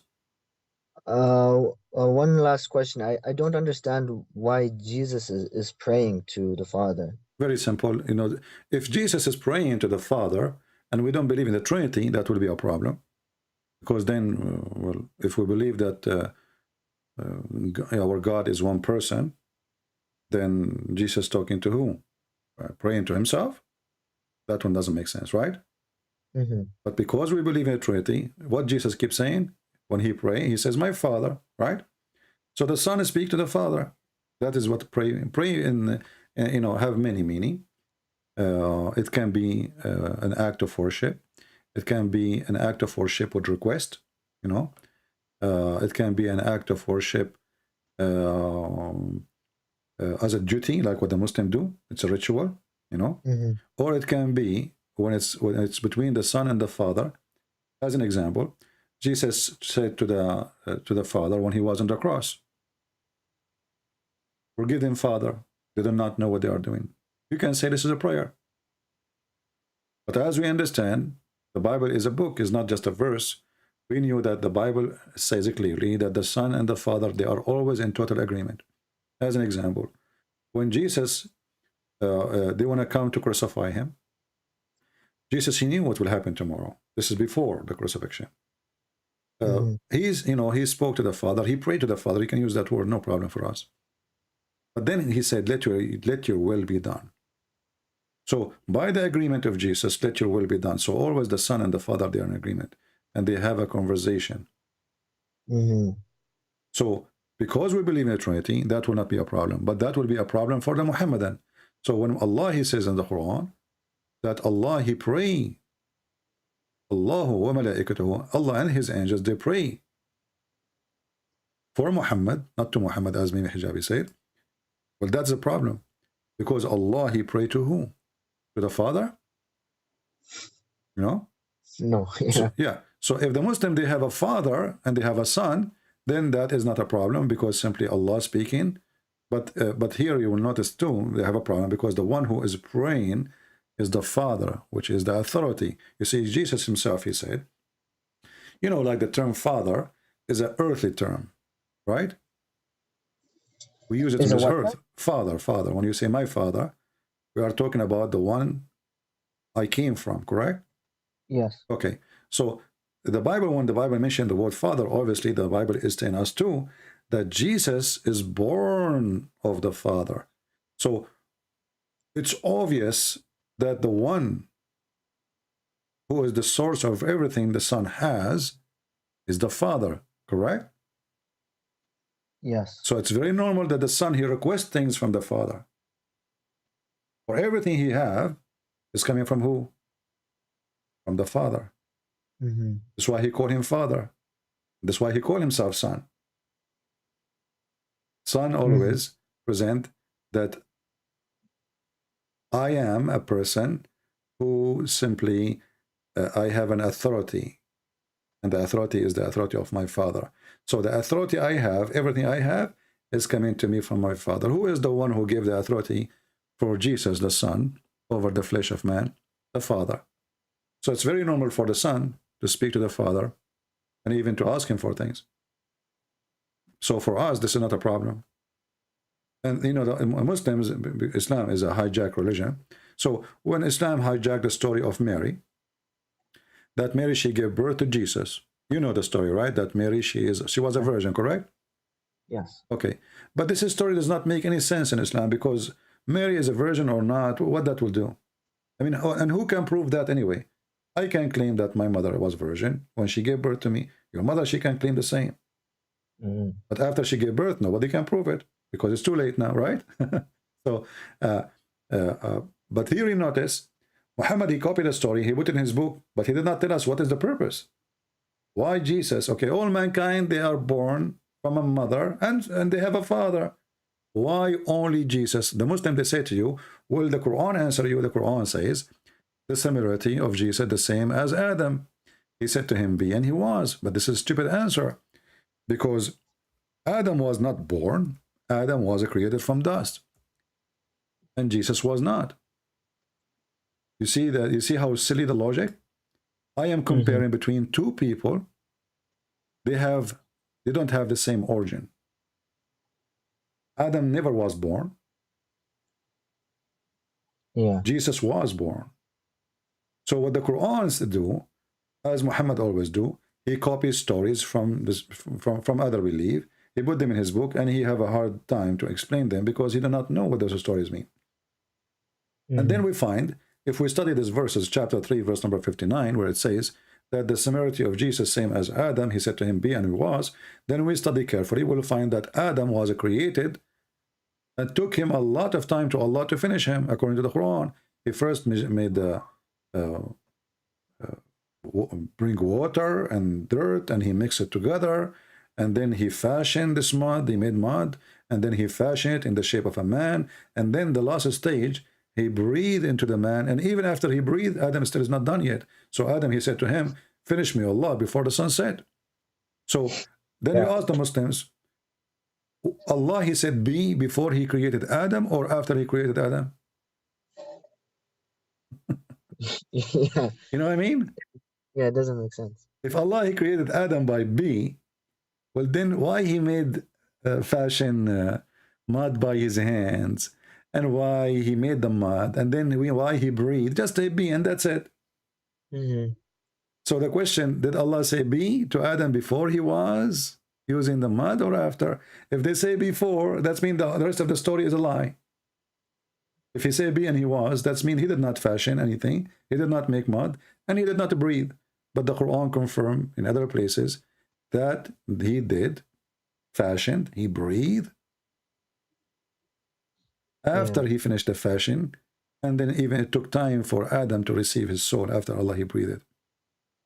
So Quran is a stupid book and we laugh at it, and this is why the Muslims, they deny what's written in the Quran, and they deny what their prophets say in order to escape. We as a Christians, we are people who they are. You know, we are true believers, and a true believer will never compromise and will never say things to sweet someone who don't believe. Like now you're calling me and you are mentioning things you think it's negative, but I did not compromise to answer you, did I? No. All right. Anything else, my friend? No, I think that's it. All right. Thank you very much. Thank you. Have a good day. You too. Those who compromise are the fake. We have a Muslim texting me saying Muhammad is a true prophet. Let us call him.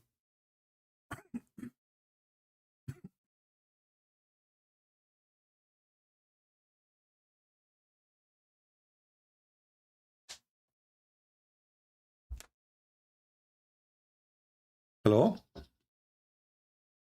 Hello? Yes, my friend, you are a Muslim? Yes, I'm Muslim, and you're always spread lies about everything to do with us, and you say Quran is fake book but your book is full of stupidity too. Oh, okay. Okay, let us focus one by one. And you know what? I also, my friend, let us focus one by one. Let us focus Jesus, one by one. Why Jesus don't know? Jesus don't even know the hour. Yeah, that's funny, my friend. This is really funny. So why Sheikh Imran, he says that Jesus, he knew the hour. Do you know? Do I care about who is this Sheikh Imran? Okay. I don't listen. What about but no, Sheikh Uthman, Sheikh Imran, he says this is what the Quran saying. That's not my problem. He is the one who knows the hour. The Quran says that. I just want to know what's going to happen when Allah casts you to the hellfire. Okay, let us see what will happen. First of all, do your God Allah know the hour? My God know the hour. He don't have to tell you. Well, can you read for me the chapter? Can you read for me? Can you read for me the chapter of the moon, verse number 1? You have it on the screen? Yeah, here we go. Hold on. I'll read for you. You're just a monkey, man. You can insult me as much as you want, but you will not be able to answer. People will laugh. Read. Do your God Allah know the hour? I see be and he was. No, now you will see. It's chapter of the moon. You can search it in your phone or your computer. Chapter 54, verse number 1.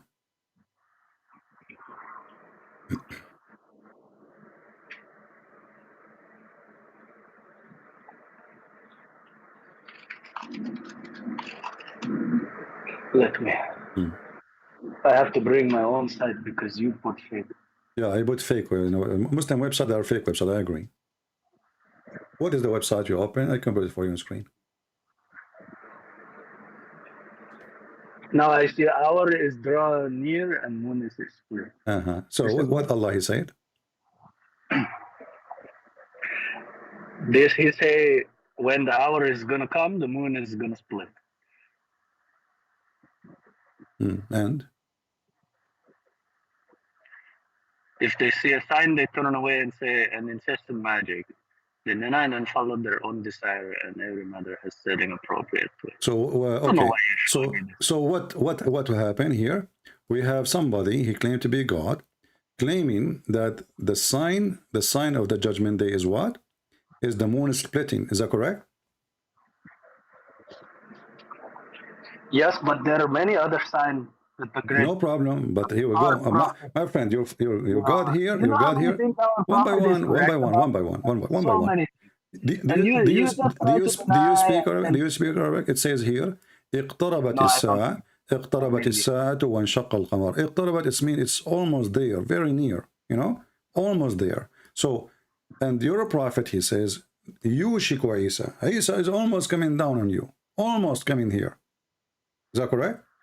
So your prophet, he was speaking about that judgment day will happen in his lifetime, and the sign of the judgment day starting is the moon splitting. How you explain to us such a stupid thing?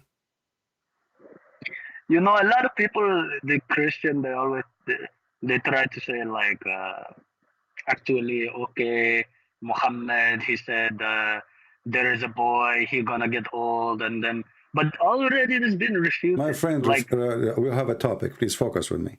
How your God, he claimed that the sign of the judgment day is the split of the moon, and nothing happened. maybe that split not happened yet. Clearly not happened yet. So the moon splitting did not happen yet? Not the one for the hour. So this one here, okay, the one, okay, let us make it clear.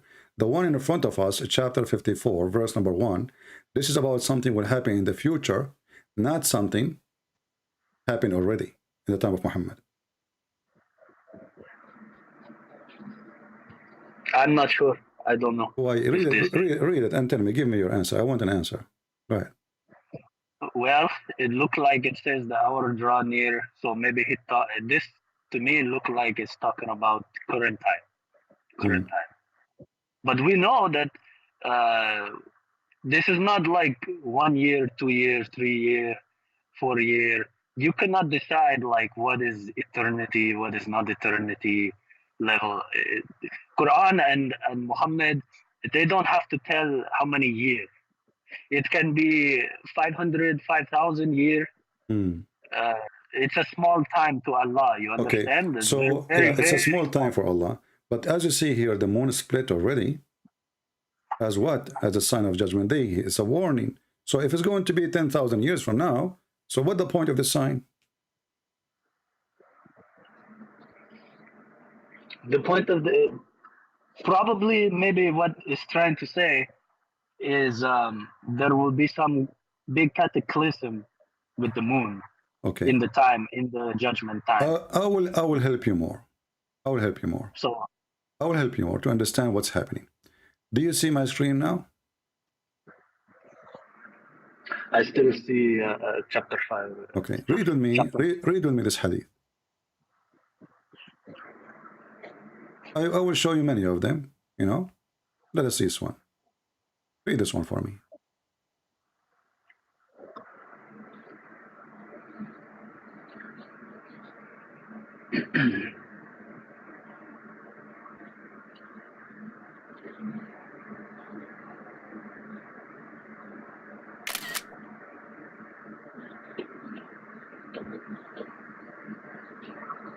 Can you read it? Which one you show? If this young boy live, he may not grow very old till he would see the last hour coming to you. Anas. Okay. Okay. So why you show me this? He would not grow very old. Okay. So Muhammad, there is a group of people in front of him, and one of them is a young boy. He said to them, this boy, he will not grow old before the hour, which means the judgment day will come. And where this hadith is? This is da'if hadith. Can you show me? Is it da'if? I don't even know if it's da'if. It's da'if, I think. What do you think? Do you think this hadith is strong or da'if? I think it's maybe it's Hassan. It's Hassan. No. Yeah. Well, no. This is Sahih actually. This is Sahih Muslim. So what we will do now? So when you say to me, has Anas ever reported incorrect thing before? Huh? Has Anas ever reported incorrect thing before? Anas, did he report any correct things before? Well, I don't think so, because I believe all Muslims, they never report anything is correct, including Muhammad.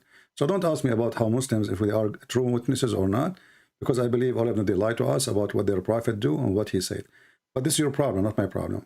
This is Sahih Muslim, and the hadith here is so clear that this young boy, he will never grow old until the day of judgment will come. So let us say he will not become 40 years old, because haram, it can be even 30 something, 35. So before he becomes 35, 40, judgment day will come. And why you think Rasulullah tell that? Because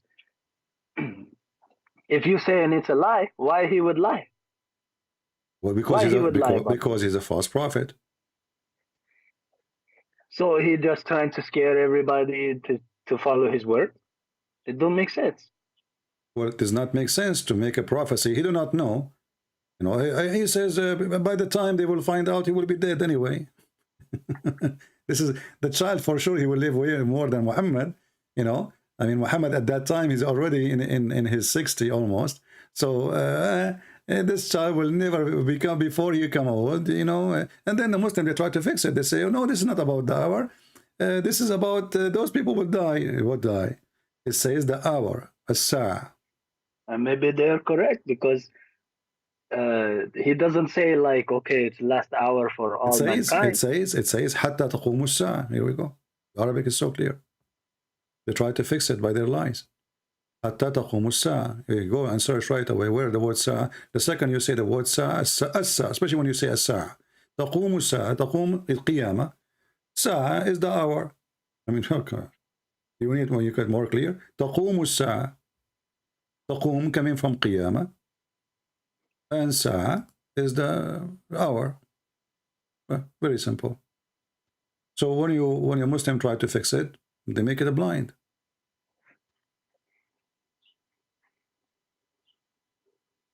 So how you can explain that Jesus don't know the hour? You see now you are trying to change topic. First of all, you know, when a Muslim he answer a question, right away he tried to divert any topic about Muhammad. So do you agree with me first now that Muhammad here obviously he do not know the hour and he's a liar, and his God is not a God? No, I just think this report is not, even it says Sahih doesn't mean it's what actually happened, because I go by Quran. I don't care about. Well, I just showed you the Quran. It says and you said to me that the moon splitting will happen in the future, correct? Yeah, and there is no. Yeah, but you see, but you Muslims, you Muslim, you have stories in the Hadith about the moon split already, and even the Quran says it's in the past tense. اقتربت الساعة وانشق القمر. انشق القمر. It's a past tense, and the moon split, not will split. The moon is a split. Do you see it? It's your translation. A split. I think maybe he's talk about eclipse. Okay, and, so your prophet, you are saying to us now that your prophet, when you say split, he means the eclipse. So how that is a sign of the hour? Eclipse happen every day. I mean, my prophet predicts exactly who will die after him in the order. My friend, this is after. This is 200 years. This is 200 years hadith written by Muslims, and already we know who died and who was. You know, can you show me that in the Quran? Even Muhammad, he says, "I know nothing about the future." Jesus is the only one who knows. That's what the Quran says. You just try to twist. I'm not twisting. This is what the Quran says, my friend. Does the Quran says that Muhammad he said, I know nothing. Does the Quran says what? I know nothing of the treasure of Allah. Does Muhammad says that? In the same time, the Quran says that Jesus, he knew the unseen. He can tell you even what you had in your houses. Oh, this is about seeing the unseen. Jesus was crazy, man, walking around. People, and nobody witnessed his resurrection. Only some. Okay, so you are saying to me now, Jesus. Okay, so you are saying to hold on. There is no written person. No person wrote like, or no reliable person. No, like Romans. Nobody wrote like, okay, we put Jesus in crucifix, then 3 days later, we saw him. It's only just some women, some unbelievable, like his apostle, who are already following his crazy cult. And you call Islam a cult, but we have much more evidence. Maybe you know what? Maybe Muhammad. Okay, we will go with you. Listen. You are jumping from place to place. Let me show you how stupid what you just said. So you said nobody saw Jesus, right, in the cross, correct? Nobody reliable saw the Jesus. Okay, they saw him on the cross, but they did not see him risen. Is Allah reliable? Is Allah reliable for you? Is Allah reliable for you? Allah is, of course, is reliable. Okay, so that means you are a foolish man. You just insulted Allah because you said nobody saw there is reliable, and that's mean whatever the Quran says, it's a lie, because the Quran says, read with me carefully, chapter 4, verse 157. They crucified him not, which means for sure, but Allah made it appear to them, and the Jews, they said, we killed him. So how many people witness? All the Jews, and what the Jews, they say, we killed him. Allah, he confirmed that what the Jews say is true, but Allah, he made it appear to them. But I said it's about Listen. reason, You not said, about who. you said there's no you know. witnesses. You said there's no somebody trustworthy, but the Quran says the opposite. In Quran, we don't believe that. We believe Jesus. Maybe they saw Simon. Maybe they saw. My friend, No one knows what answer Allah the Quran. Don't answer the Okay. Christians now. Answer the Quran. When the Quran says that you as a Muslim, you should believe that the one who was on the cross, he appeared to the Was Jews to Simon. be killed. He appeared to the Jews to be killed. You said Simon? Yeah, maybe it's Simon. Okay, They Mr. switch. Allah The religion of maybe. When you say to me maybe, you follow the God Mr. Maybe, or you follow God? I follow God. Okay. Follow Allah. Where Allah, he says to you that Allah, he replaced Jesus by someone else. Can you show me? No, I cannot show you. Okay, But we know that hold on, in hold on, Quran wait. doesn't have to My friend, explain every but just tiny wait, just small wait. detail. So you Muslims, you believe in fiction stories. So you Muslim, you say God, he cloned someone, making look Jesus. Where you get the story from? Did your prophet says that? Many sheikh believe this. Many sheikh. Yeah, many sheikh because they are because they are potatoes, and you are potato too. Because I'm asking you now, look at this potato cult. I ask you where this story coming from. You say many sheikh believe in that. So shouldn't the sheikh they follow their prophet? Shouldn't the sheikh they follow the Quran? So if the Quran never said so, why you Muslim fabricate stories? there is not one single fabricated story in Quran. Okay, so you just said to me, you just said to me, you just showed, you just say, my friend, you just said we don't have. This story is not exist in our religion. This is a fabrication. Then did your God says to you that he replaced someone instead of Jesus? All he says is they didn't crucify the actual Jesus. No, actually, he said they crucify him. Look, because look what happened. He says the Jews, they say we killed him. Allah, he says we crucified him not. Who? The Messiah. How that happened? He made it appear to them, which means crucifixion happened. It appeared to them. So the Jews, they were practicing crucifixion of Jesus. Yeah, maybe Simon, or maybe See now, illusion. so now you are trying to fix the stupidity of this verse. You're trying to go by maybe. So this is a religion of Mr. B, maybe. Maybe we're talking about Jesus' crucifixion. Was he or was not? Your whole religion is a maybe, man. How? No. The Bible confirmed that Jesus was crucified. The Bible confirmed that Jesus was resurrected. The Quran itself says that the Jews, they say we killed him. So the Jews, they confirmed the death. And actually, I just played the video of Sheikh Imran saying, if we were to there, we will have the same conclusion. What conclusion? That the Messiah was crucified. The video in front of your eyes. If we were there, deceive whoever. your sheikh. If he said, if we are there, we as a Muslim, not me as a Christian. If you and I were there, we would also come to the conclusion. We are going to get the same conclusion that he died. So the Jews, they got conclusion of something happened for real, because this is a true conclusion.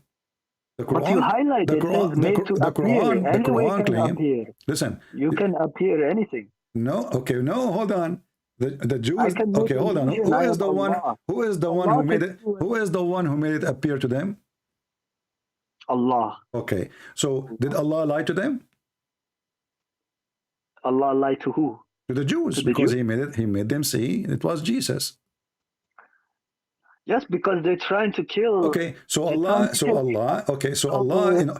Hold on. You know what you just said? Do you notice what you just said? I said to you, did Allah lie to them? He said yes, because the Jews trying to kill him. So Allah, in order to save somebody, he have to lie. He tricked them because he cannot change their heart is hardened. Yeah, but by lying, correct?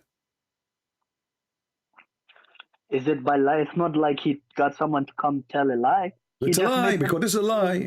Tell a lie. This is bigger than a lie. This is the biggest lie in history, if this is true. Because there's almost 3 billion human beings. They believe now that Jesus was crucified. So if this was a lie, and who is the one who caused the lie to happen is Allah. So Allah is the best of the deceivers, is Satan. Who is the one who made the Christian believe in Jesus' crucifixion? Who is the one? Who is the one behind? Who is the one behind Jesus was in the cross story? Is it the Christian or Allah, based on this story here?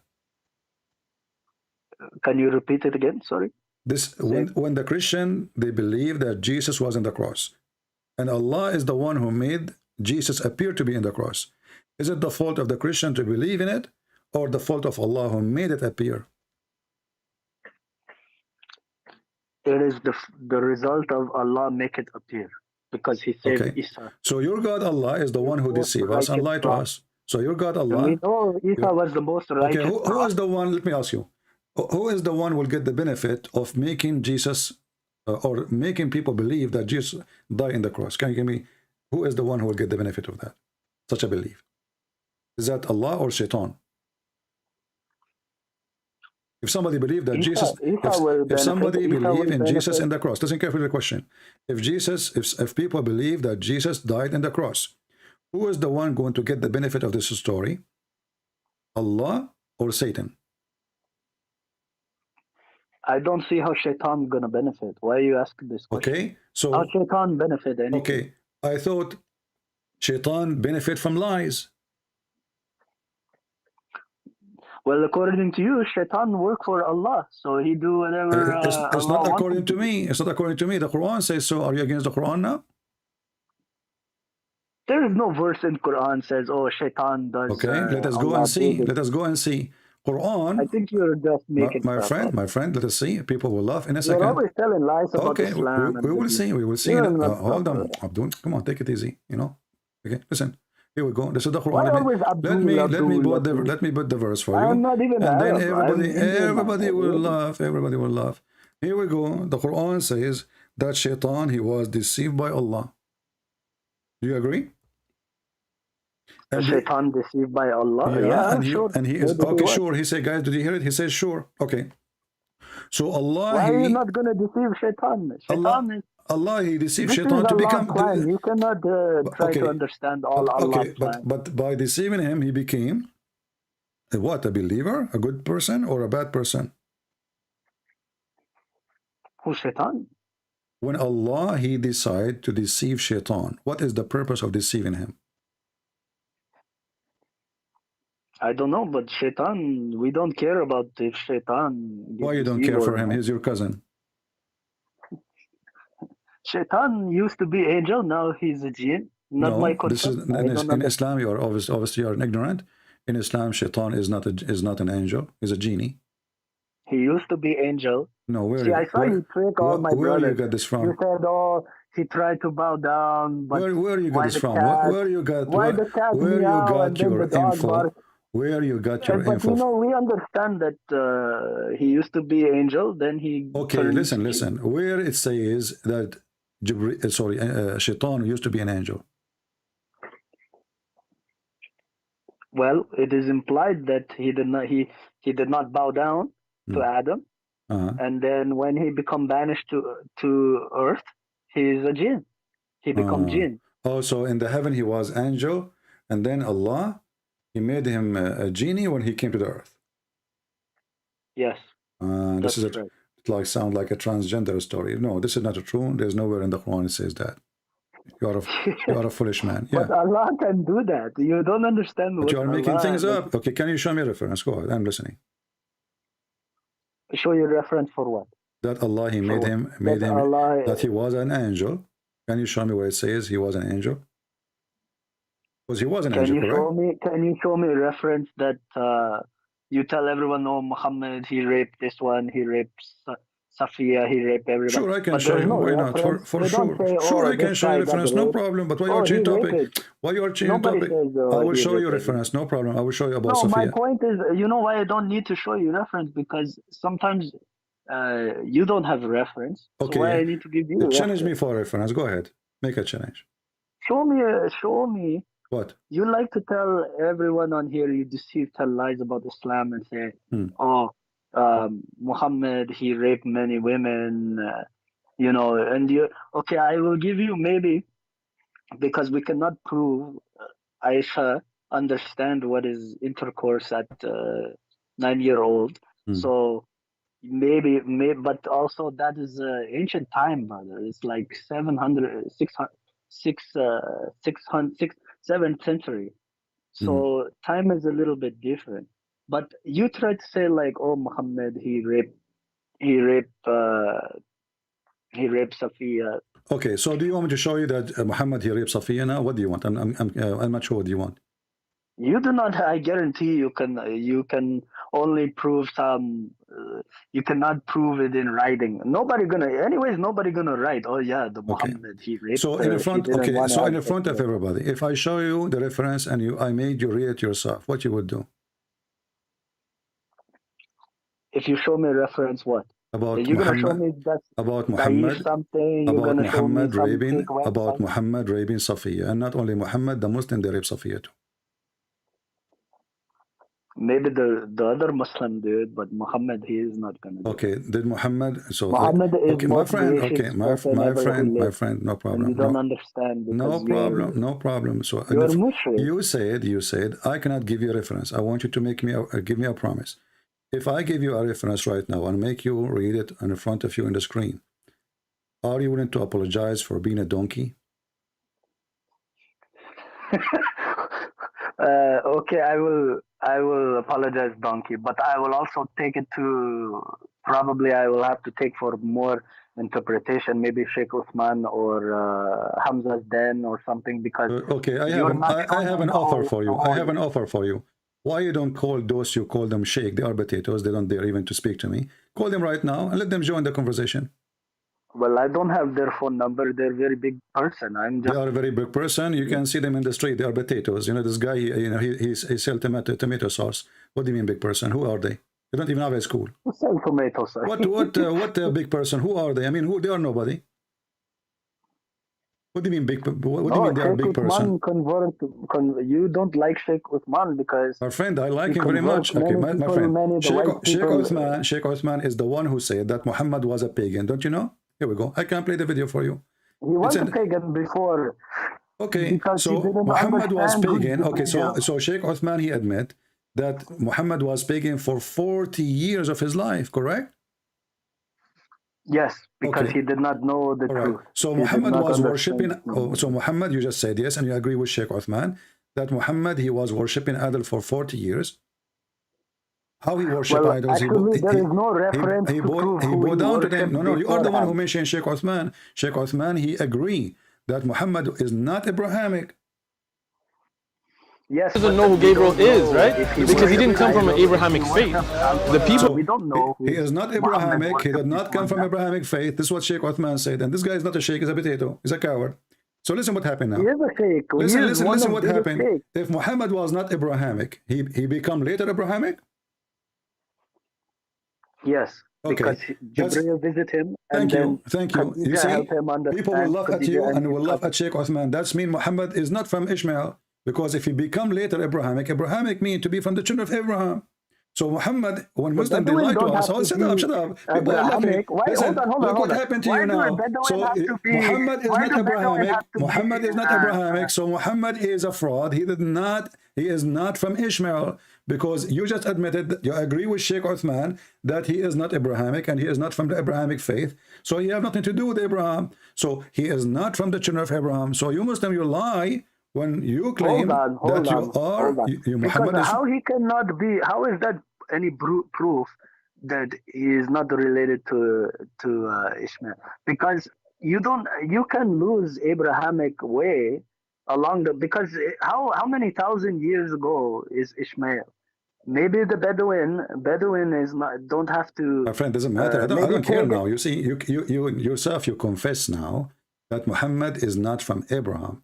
So you Muslim, you lie to us, and Muhammad is a liar when he claimed that he is from Abraham and he is from the children of... Genealogy-wise, if it's for his genetic, he is from Ishmael. But you just said he is not Abrahamic. You just said, okay, what his gene? What his gene? Okay. Let me ask you. And they changed Kaaba to be non-Abrahamic with idols, and that is why Rasulullah went and destroy all of those idols. Because he didn't know. It's not his fault. He is born outside of it, and that is why we set everything correct. Okay, Muhammad, listen carefully. I want you to focus with me. Fine, I focus. Did the Quran confirm that Ishmael he went to Mecca? Yes. Okay. You agree, right, that Ishmael and Abraham, they were there? Yes, and So they built Kaaba. so who was the first messenger who was sent to Mecca? Abraham and Ishmael, correct? Yes, that's Okay, correct. thank you. Yes. So how you explain to me Muhammad saying that before Muhammad there was nobody came to Mecca?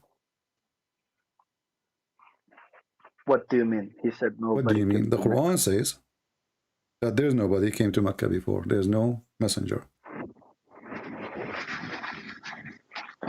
And I cannot remember where it is written that Ishmael came to build I will show you, no Kaaba. problem. I remember, you He don't built remember. You don't remember, I do. Okay? Here we go.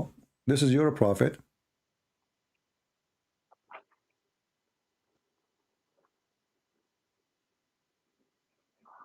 My prophet who predicted, Chapter.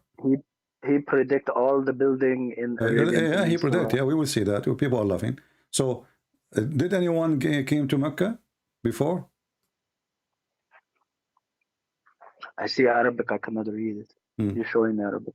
Text. Read the chapter 34, verse number 44.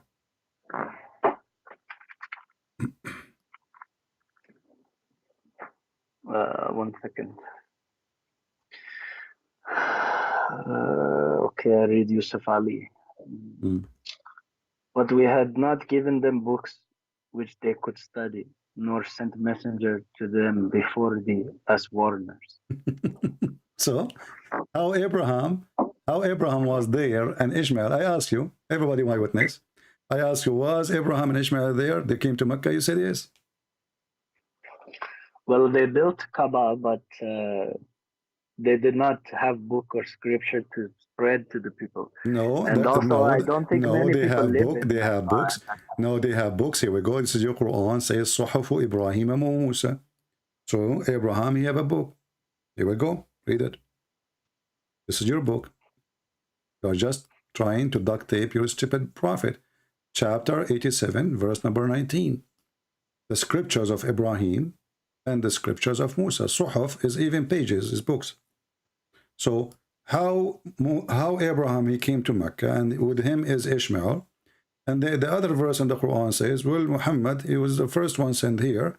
And before you, nobody gave them books or scriptures, or no messengers came to. You see the stupidity? Maybe they did not come to be messenger, but they came only to construct. No, the Quran says that Abraham, he said to his people, what are you talking about? Come on, my friend. He spoke, you know, he built the Kaaba, he have his children's, you know, he have his children's, and he taught his children's. So Abraham, he did not speak to his people. That would be funny.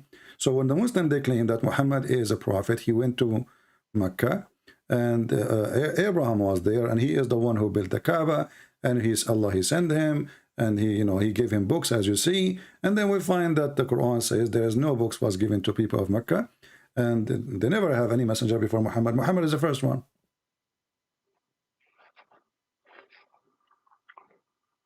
And this is again chapter 87, verse number 8. Whole chapter, because read it, no problem. Read it, you know, read it. Okay, chapter 87, my friend, chapter 87, verse number 19, and the other chapter here is a chapter 34, verse number 44. Muhammad is a fraud. 44. Let me read. I already read this one. And their predecessors rejected the truth. See? So he was there. The predecessor rejected the truth. They had not received a tenth of what we had granted to those. Yet when my friend, they rejected my so messenger, what's he? Hold on. This is even more stupid, because the one before them refused the truth, but he just told them, we never gave them the truth before. I think you are not interpreting correctly. Because, my friend, you can open any interpretation you want. Muhammad, it says here, thought we did not give them any scriptures that they might have to study, nor we did send them any warner before you. Never, never. So what does Ibn Kathir say about this? Because Ibn Kathir says, knows a lot more than some okay, if I so listen now. If I show you Ibn Kathir, are you going to cry and you say I don't accept Ibn Kathir, or do you accept Ibn Kathir? I accept Ibn Kathir. I accept maybe Ibn Abbas Okay. interpretation. Okay, let us listen to this. So the Quran says it clearly that we never send a warner to them before you. Who is the one can explain that? Is Ibn Kathir. He's talking about Hold on. He's saying like in Muhammad's lifetime, he did not send it. It's not like, oh, I didn't send it 1,000 So years even before. this one is confusing to the talking about, Abdul. man? Even this one, he can't explain it. Even this one need Ibn Kathir. Why Ibn Kathir? He have extra information? Ibn Kathir is good source of information. Well, isn't Ibn Kathir the same person who says that the sperm is coming from the ribs of the women? You accept him now? He didn't say ribs of the women. He said that, and he agreed with the Quran. The Between Quran says backbone and ribs, the Quran, and if you look at, testicle is in front of the backbone. You're just going. the testicles are in the front of the backbone. When the last time you look at your testicle, my friend? Do you have any? Of course, it's called the backbone. I mean, it's in the back. It's in your. It's in your. My friend. You put the Christian together, all the testicle is smaller than mine. You Muslims. Your anus, your backbone extend beyond your anus. I mean, what do you mean? What are you talking about? You have your anus. The end of the backbone is your anus. Hello, there's a hole there. Abdul, listen carefully. And then the testicles are in the front. Yes, in the front. Okay, so now, we will go there and we will laugh. We will go there and we will laugh. And actually, do you want to show you right now about the Ibn Kathir? You will die laughing. You will say, I don't accept him. You want to show you? I will accept Ibn Kathir. Why you always say, oh, you won't accept, you won't? Because you will not. Okay, let us make an experiment. Here we go. This is Ibn Kathir. I will put it for you on the screen. In 2 seconds, you will say, I don't accept Ibn Kathir. This is not true. Just wait. Here we go. This is Ibn Kathir. Read for me. I will put it for you on the screen. And you know, people will die laughing Why right now. Why you never call the sheikh? Why you never give call me their number? Give me their Hamza. Skype to call them. Here we go. Just name the sheikh for me. Tell me he is willing to call you and talk to you. I will call him right now. As you speak with us. Give me his Skype. Okay, give me his Skype. Stop crying. How I'm going to call him, my friend? Stop crying. Bring your bring this potato, my friend. He is the one. You have to Stop. You're gonna get busted. He ran away. I called him 7 times. He hung up on me in less than 5 minutes. Go watch it. It's in YouTube. The coward, he ran away. He did not even let me ask any question. Why you not do it now? It's like I can do it. I can do it anytime. You know, he hung up on me. The coward, he don't let me talk. He called me names. My friend, all of you are a bunch of potatoes. My Skype is open. Listen. You were able to call me so easy, correct? So why they cannot? Give me their Skype. I will call them. Shut up. Listen. Read with me. Ibn Kathir, it says, meaning the backbone of the man and the ribs of the women, which is referring to her chest. You said this is not true, and this is Ibn Kathir, and you said you accept Ibn Kathir. According to Ibn Kathir, women, they have a sperm, sexual fluid, coming from the location of the necklace, actually, not only the chest. And you said you will accept whatever Ibn Kathir said. Read it. Do you accept now? Hold on, your screen not showing. It says, meaning the backbone of the man and the ribs of the woman, which is referring to her chest. Shabib bin Bishr reported from Ikrimah, who narrated from Ibn Abbas that he said, proceeding from between the backbone and the ribs. What he's talking about, maybe he's talking about sexual fluid that is from breast, right? That is milk. They are talking about intercourse. Intercourse, when you Muslims, when you have sex with your wife are different from the rest of mankind. Your wife, only Muslim wives, they have sexual fluid coming from their chest. Is that true? And what year? According to Muslims, only Muslim women, they have a breast testicles. Your wife, are you married? Your wife, she have a breast testicle. She don't have boobs. She have breast testicles. Read it. It says it clearly. The backbone of the man and the ribs of the women. Between bracket, a fluid. The women of the fluid of the women is yellow, fine in texture. The child will not be born except from both of them, i.e., their sexual fluid. So what make the child? There's a sexual fluid come from the women ribs, and there's sexual fluid come from the backbone of the man. And the Where child does this narration come from? Who are they quoting in the narration? You said Ibn Kathir, you accept Ibn Kathir, and you said to me you will not accept Ibn Kathir. I said to you, you will not accept Ibn Kathir in 2 seconds. You will say, why you are saying that? I will accept Ibn Kathir. So now you are questioning where he gets from. I'm not saying I don't accept. I just want to understand. Okay, so do you accept that your God, Allah, He is saying the truth, that sperm of the man coming from the backbone, there's no testicles, may Allah bless your testicles, and women, she have testicles in there. Allah maybe said that, Allah, but not Allah. Well, this is the Quran. Abdul, you are the one who said to me, I accept Ibn Kathir. Ibn Kathir is explained the Quran. Which Quran verse this one is? Give me which Quran verse. I mean, يخرج من بين الصلب والترائب. This is chapter 86, verse number 6 and 7. Okay, let me check my actual website. Which one? Chapter 86? 86, verse number 6 and 7. You can read the whole chapter. I mean, the whole chapter is few verses. Very funny. Let me see. Let me see. Oh, he was created from a fluid, emerging from between the backbone and the ribs. Who is talking about here?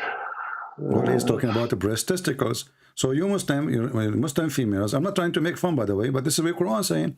So Muslim women, they are the only one, their boobs are not boobs, they are testicles. They are round, yes. They have nipple, yes. But reality is, according to the Quran, those are not boobs, those are testicles. So you Muhammadan, you are married to men. You're not married to women. They don't have boobs. Christian women, they have breast. Muslim women, they don't. Actually, I'm looking at diagram right now. Semen vesicle is between backbone and the ribs.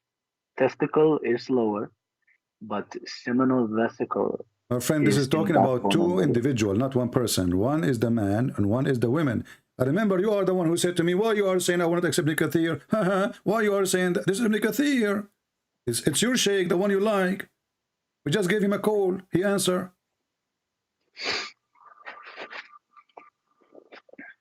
The only religion who tell the truth about women, it's Islam. I told many people, don't get married. Those women they are men. They have breast testicles. You know, you will see a guy like he is excited. He want to take his wife to the bedroom, and now she is taking off her bra. Like that. What the heck? Those are testicles, you idiot. They are not breast. They were created from a spurting fluid stemming from between the backbone and the rib cage. You know what? I'm gonna open my Quran because you showing website. I'm gonna look. Give me 1 second.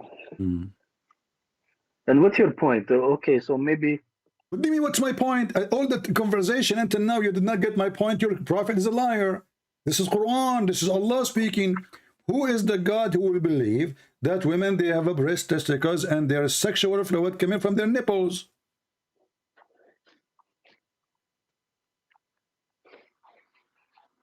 Do Muslim women have orgasm from their nipples?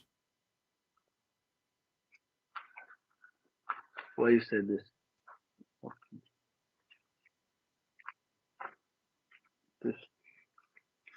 So what's your point? Like what? Here we go again. What's your point? You know, Abdul, when he is dizzy, he just say a word from his mouth just to say anything. You know? What do you mean? What's your point? I just told you. You just gave me that question again and again. What's your point? Let me repeat. Your stupid God. He cannot be God because he thinks that women, they have sexual fluid coming from their ribs. This is stupid.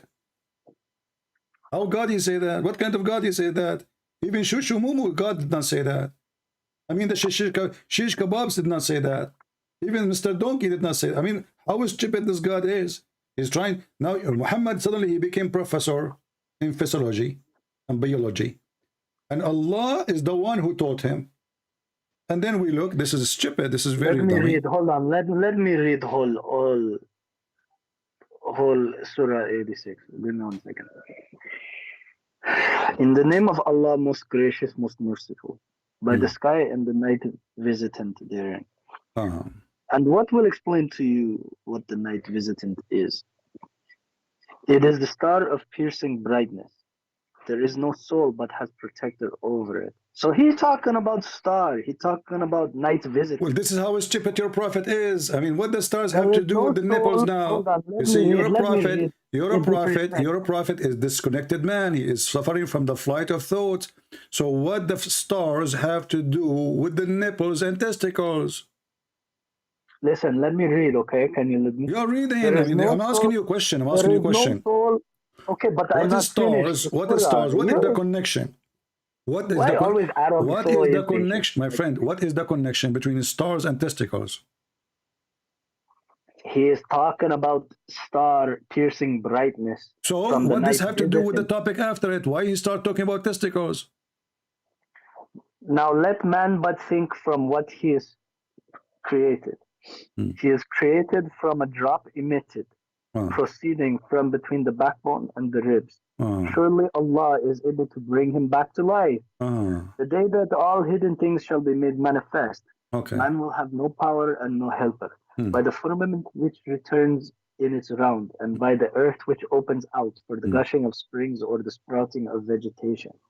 Behold, this is the world that distinguishes good from evil.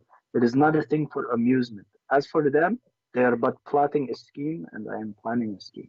Therefore, grant a delay to the unbelievers. Give respite to them gently. So this is unambiguous. This is ambiguous verse. You understand that? Ambiguous. You don't know that Allah put. Let me ask you. So how it's ambiguous? Literal. How it is ambiguous? And Ibn Kathir is giving it interpretation. It says here, you don't need interpretation. It's in the. He's not Abdul, interpreting you are the the word one of. who said, why you are laughing when I say to you, I accept Ibn Kathir. You forgot? I accept Ibn Kathir. Okay, so then but accept you Ibn don't have Kathir to and do stop playing any games. Okay, special my friend. Interpretation, Okay. because this is an ambiguous verse. It's not ambiguous because he have explanation for it.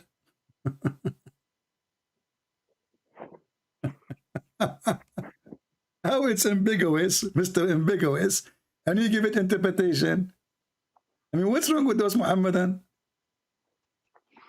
Why you call us Muhammadan? Because you're a Muhammadan. You follow Muhammad. You don't follow Allah. You believe in baby who gets his diaper changed. Okay, it's you who believe in a baby who have no diaper according to the Quran.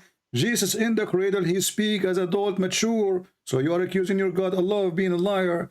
Muhammad, he was 40 years as a pagan, as Sheikh Uthman Potato said, the tomato sauce guy, and you agreed. So Jesus, he never was and never be okay, a person. I need to research this. I will apologize. I don't have adequate explanation for it. Okay, but I made a condition for you. I said if I show you, you will agree that you're a donkey. And you promised. And you made you have to be donkey. So, fine, but you're okay. I will. So admit no, I'm donkey, I want to hear it. I want to hear it. Too. I want to hear it. Say you made a promise that you will say you are a donkey if I show you, and now it's time for you to say that you are a donkey. Please keep your promise. You're a man. Respect yourself. Okay, I'm donkey until I can get further. All right. Thank you very much, Mr. Donkey, for calling me. Let your Mr. Mule, Mr. Osman, call me. Okay. We will wait. We will wait. Muslim, they complain. Why this guy don't talk? Let them talk to me. Let your mule. You are a donkey. He's a mule. Let us see if he can do better.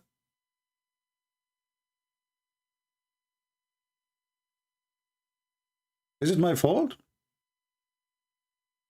Your sheikh are a best of the mules. You are a donkey. But doesn't change anything. Still the same family. You know, this religion is weird. Stupid.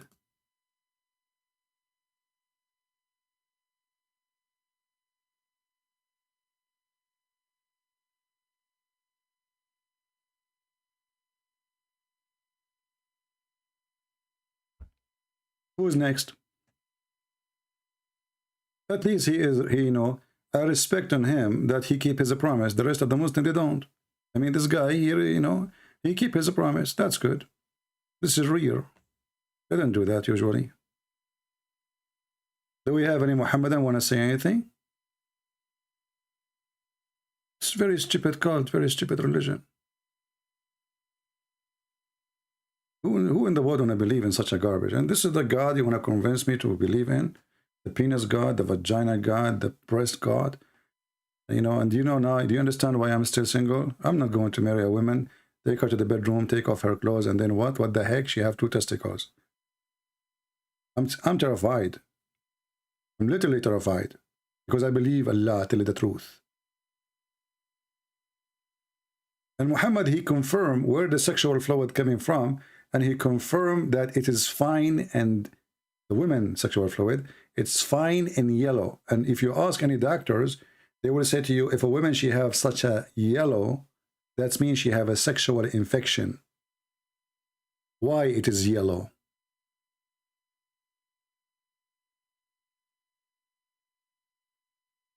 I don't care who want to call me. Text me if you are a Muslim only. If you are not, don't text me. I will block you. Anyone?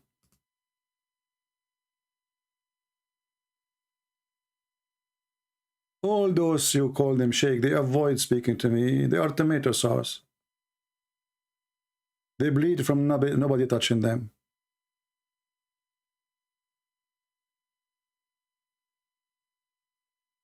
Any Muhammadan?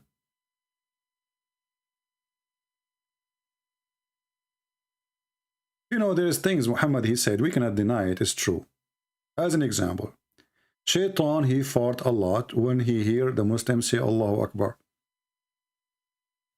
I mean, me, myself, I understand. It must be true. Because this is how it makes sense, the word of the Quran. See, some people, they are burning the Quran. I don't know why. Fart at it. Don't burn it. By the way, be careful. Fart is a flammable. Look what Muhammad said. This is the prophet of God.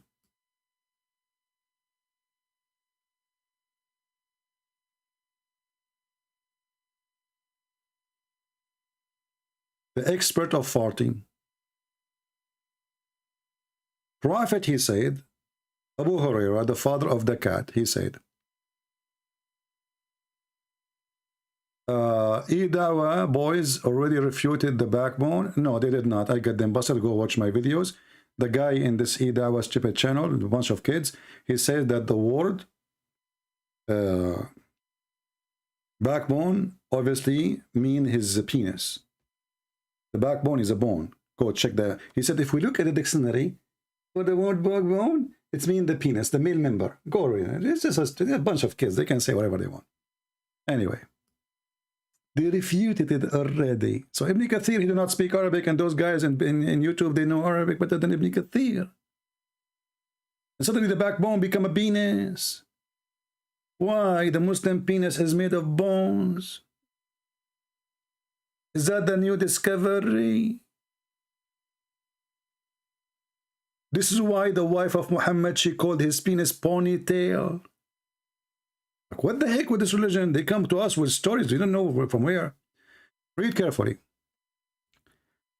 Muhammad said, when Shaitan heard the call to prayer, he turned his back. Look at the Shaitan. Not only he want to fart, he have to turn his back at Allah. Like, what the heck? And he break wind. That's deep. That's really deep. This guy is asking me again, why you did not show me? You know, this guy is asking for more.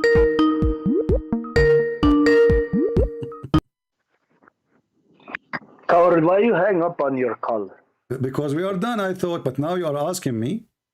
You didn't give more proof because you said, okay, fine. You know what? I admit I'm a man. I admit, okay, I cannot explain this 86. But you say, I saw it in the Bible. Hold on. You just send me. You just have to marry them. You just send me a text. You just send me a text saying you did not show me that Muhammad, he raped Safiya. That's correct. You run away like so if like a donkey yourself. So let us take another promise from you. If I show you now that Muhammad, he raped Safiya, are you going to say, I don't want you to say that you are a donkey. Are you willing to say to me that Sheikh Uthman is a donkey? Well, I'm not. I don't know him personally. No problem, but you are learning from him. Well, that's because you know, he had 3 people come, David My Wood, friend, Sam Shamoun, and he you know, defeated they them did in not debate. debate. They did not debate. They are talking about philosophy and stupid things. A bunch of kids, all of them. I'm asking you now. If I show you that you're a prophet, he did rape Safiya with a clear evidence, are you willing to call the one who is your favorite a donkey? Actually, he's not my favorite. Who's your favorite? Which one you want? Who's your favorite? Well, I watched the Hamza's Den, and Hamza, the guy who sell burqa? Yeah, the guy he sell hijab, but you know, it's okay for a guy to sell hijab for his deed. No, it's not okay. No, it's not okay. This is not Islamic, because a man, he should not be the man who sell to women, especially women. They are coming to buy hijab. You know, those What are. do you mean he cannot sell to women? That is no, you cannot. You cannot. You cannot. You cannot. Do you remember the story? Do you remember the story of Nabhan al-Tammar? No, enlighten me. Story. Nabhan al-Tammar, a woman, she came to him to the store. He said to her, "Get inside the store so I can show you better stuff." She went inside. He started touching her vagina and her breast. And then he went to the prophet. He said, "I did with this woman everything the man he do with the women, except sexual intercourse." The prophet, he said, "It's okay." Prophet said it's okay. Yeah, he said, "Allah, he forgave all sin except al-lamam." This is al-lamam. I don't know this. I just know that Hamza, he destroyed one of your disciples. He called the Hamza's den, and he said, "Oh, Hamza asked him, what is the reward for rape in the Bible? It's to marry. You get to marry the girl you rape."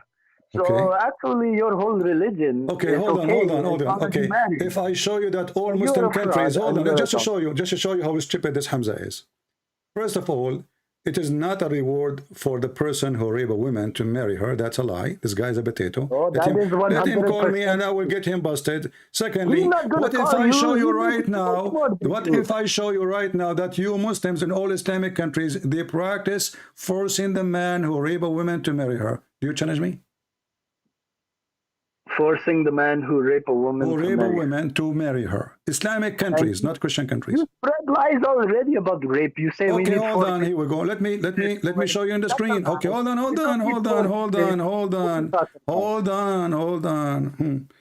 Here we go. And you're afraid of Hamza. Hold on. We will go one by one. One by one. We don't say things one by one. And you coward, you don't show nothing. Okay, let's see. I will show it. Here we go. And you won't admit that you. All right. You're afraid. You don't call. All right. Read for me. This is your religion and this is your Sharia law. Outrage after Sharia law the court ordered the rapist to marry 13 years old victim. Read it. Is it on the screen? Yes. This is Sharia law. This is not any law. This is according to Islam. Sharia law from your fake, you have fake degree in the Sharia law, the fake one? Well, yeah, you know, if I have a fake degree, how come I'm busting all the Muslim then? Here we go. It's in front of your eyes. I get you busted. This is the Sharia law. This is the Sharia law in Malaysian country. It's an Islamic country run by Sharia law, that a person who rape a child, she is 13 years old, they order him to marry her. This is according to what? So this is according to Islam. One case in 2013. You're going to bring one case from some corrupt No, not judge. one case. I just searched in Google. All Islamic countries practice that. Potato. Okay, let me show you more. Hold on. Yeah. Okay, marrying the rapist in Arab countries. Here we go. Hold on. Here we go. All Arab countries, they order that. Here we go. This is your Islamic website. Okay. And this is a Muslim woman. She is making the article. Read with me. This is a Muslim. This is a Muslim women making the article. Marrying your rapist law changing in Arab countries, reforming culture or explore others. All Islamic countries, they practice forcing the marriage into rapist. This is not in the Bible, you liar. And the Bible says, if a man he lay with a woman, and she did not scream, ask him for help, that man and that woman, if they are not married, he have to marry her. And not only that, Yeah, that's a rape. Listen, potato. Listen, potato. Now, let me ask you. See, so the Bible gives details about rape and the punishment. There's a death penalty there. What is the punishment of rape in the Quran? 0.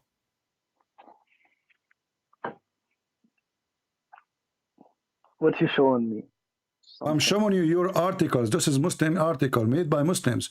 Muslim countries, they practice marrying the rapist to the victim. I can show you tons of those. Until now, Yemen, and why Tunisia, Morocco, Algeria, Syria, Iraq, Egypt, you name it. All of them, they practice the same thing. The rapist, he marry the one who he raped. So when you're Hamza, he says something, we laugh at him because he's a potato, he's a donkey, you do not know what religion he belonged to. And now let me ask you in front of everybody, if there is a single verse in the Quran against rape. I don't think rape is really mentioned in Quran. Okay, are you saying to me your God, the stupid Allah, he have time to tell us about have respect. Hold on, I don't respect Islam, and you know that. You don't call me if you ask me for respect. I don't respect your don't respect me, no problem. Here we go. Listen. Here we go. This is the rapist Muslims. This is the rapist Muslims, and I will show you from the Quran. It's allowed even to force people into rape. Let me show you. It says it's changing. From the Quran. Hold on. And not only you don't marry them. I wish you marry them here. Here you force them to rape to make money from them. Let us read together. Read and laugh. Is that your Quran or this is my book? Remember, you call yourself already a donkey, so I'm waiting for you. If I call you a donkey, don't be upset. I mean, already you deserve the title. I'm not upset. This is a chapter 24, verse number 33. Is it true, it says, that you can force your daughters into prostitution and Allah is all merciful? There's no penalty. What is the verse? Chapter 24, verse number 33. When you force them into prostitution, this is rape. Because it says you force them. Force them not. And if you force them, let those who cannot afford to marry keep themselves chaste until Allah enriches them out of His bounty. Okay. How that? What translation you like me to show you? What is your favorite translation? Put it on the screen. What translation you like? Because you might make an excuse, say I don't like this translation. No, I'm not making excuse. Okay. I never made one excuse. All right. Okay. Go. Read. Those who cannot afford the marriage should be continent. They should be content. Stupid up. You can read here. Don't waste my time. And force not your maids into prostitution, if they desire chastity, in order that you make money, gain, from it. And then, but if any of you compels them, which means force them into prostitution, and after such a thing, Allah is all merciful. Here we go, Muslim men, they are forcing their maids and their servants and their slaves into prostitution. If there is any penalty, no. Those women are forced into rape.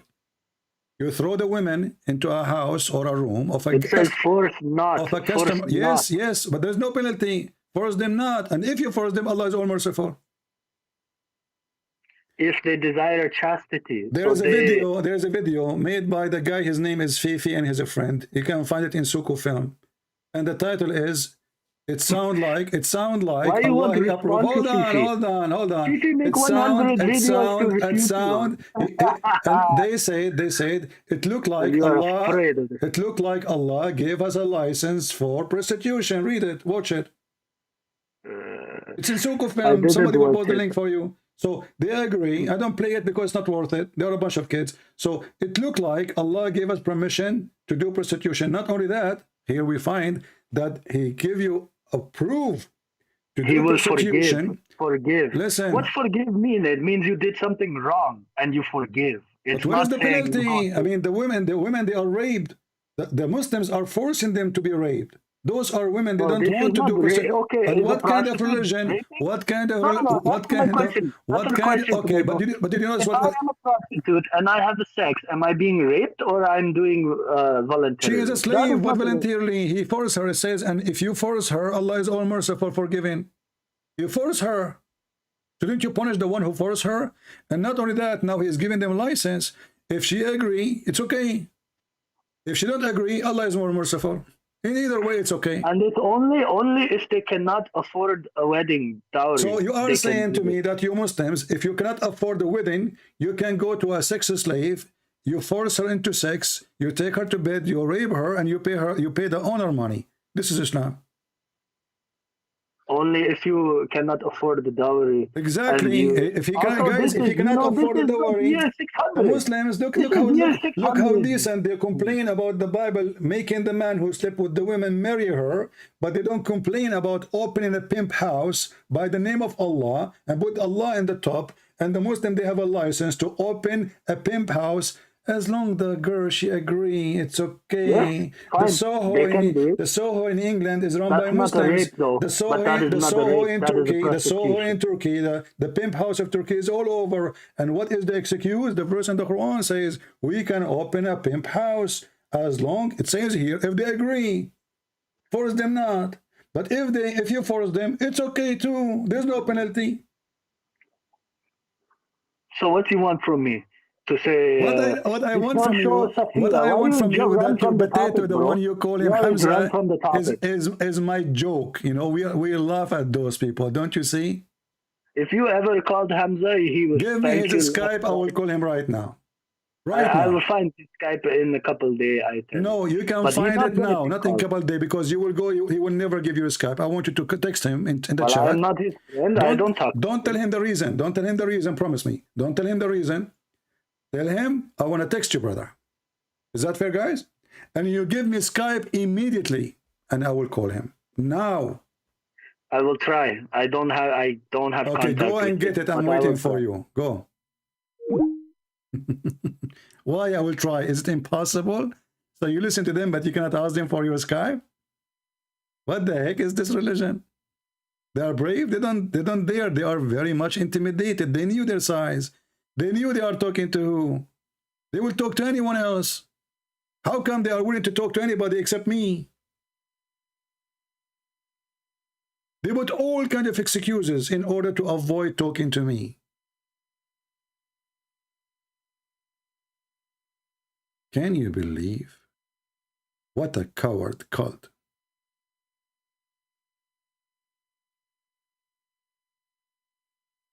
What a coward cult.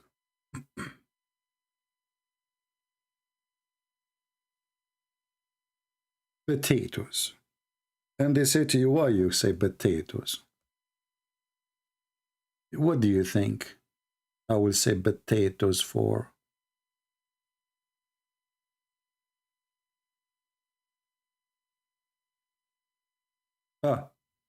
Okay, hold on. He's asking for the rape of Safiya now. Hold on. Let us go back to Safiya. Now, I don't want to waste your time and my time. You said to me you want to see the reference for the rape of Safiya, correct? I want to see it. All right. Sahih reference. All right. I will show it to you from Sahih reference. Here we go. You cannot give it. You don't have. This is the book of As-Sirah Nabawiyya, Ibn Hisham. Volume number 2. Page number 340. You're a prophet. He raped Safiya. And he have a guard in his tent. After he killed her people, he took her to a tent. And right away, he started raping her. And a Muslim guy, he stand next to the tent. No. Okay, hold on. Let me show you. You don't know English, I know. I will use English translation. Here we go. English translation. Read, potato. It's in front of you. Muhammad, he took the women. He took her to his tent. The man, he was guarding Allah Messenger in the tent. Who is in the tent? Muhammad and Safiya. Why she is there? Listen, why she is there? He just killed her family 10 minutes ago. Yes, because they attacked the Muslim first. Okay, hold Why on. is You said to Twitter- me, you want me to prove to you that he raped Safiya, didn't you? Yes, this is not proof. Okay, Is there let's a read. God? There's Well, not a she is in proof. his tent. He took her to his tent. And then, look, we have a guy, he was guarding the tent. Muhammad, he came back and he spent the night at his in outside. This is Google translation, out the tent. And then when Muhammad finished raping Safiya, he went out and he said to him, he was wearing his sword, he's ready to kill. He said to him, why you are here? Abu Ayyub, he said, well, I feared for you from this woman. She was a woman who you had killed her father, her husband, and her people, and she is an infidel. She was what? Infidel. You killed who? So where does it say he raped her? That doesn't say he raped. I feared from this woman she will kill him. Obviously, he's raping her. Well, otherwise, why he will fear? A woman, listen, Abdul, listen, potato, listen. If somebody killed you and killed your father and then took your sister, I'm not trying to insult you, just giving you an example. Do you think your sister will be happy to sleep with that man? Or she will try to kill that guy? Well, if she can. We believe that she became like a mother of believers because she understands that. So you see, you said to me, I challenge you to show me the reference. Now the reference in front of you, your prophet here raped her without her agreeing. Did she say you can take me? Did she say you can kill my parents? Did she say you can have sex with me? The filthy guy did not even wait for the second day. It does not say that. It says that. Read the whole story. It says here the whole story. Later, he took her home, and later he made her his wife. But he killed her parents. He killed her brother. He killed her husband. Because it's a battle. Just shut up. What battle, man? You Muslims, you drink a lot of bottles yourself. Bottles of urine. Disgusting man. In the Old Testament, when they capture a woman slave from war, they shave her hair for 6 months, so no man will have a desire to her. And if the man, he want to sleep with the women, he have to marry her, not to sleep with her. He have to marry her. She have to be his wife.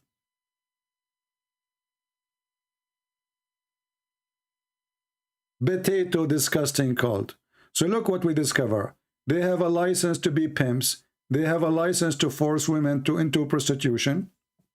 And that they have a 0 verse in the Quran about rape. 0.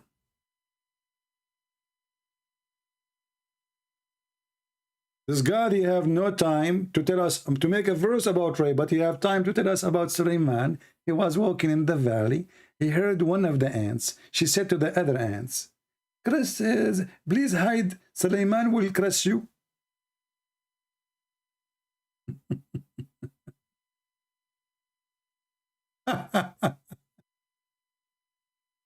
And Muhammadan, stop telling me why you don't talk to this guy and that guy. My Skype is open. All of you can talk to me.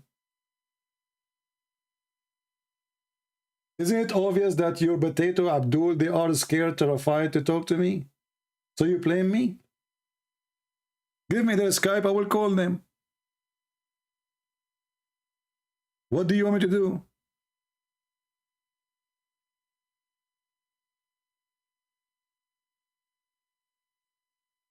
Safiya cannot control what the man and her family do. Who care about it? Guys, Safiya is a girl. She is a Jew. Obviously, her belief is a Jew. You kill her people, and then you take her to your tent after 5 minutes. And now Safiya, she don't care for those things. She loves Muhammad. She's in love with Muhammad. She is just a bride. She just get married, actually. She is a fresh bride. And yeah, she converted to Islam willingly. Well, she is a slave now.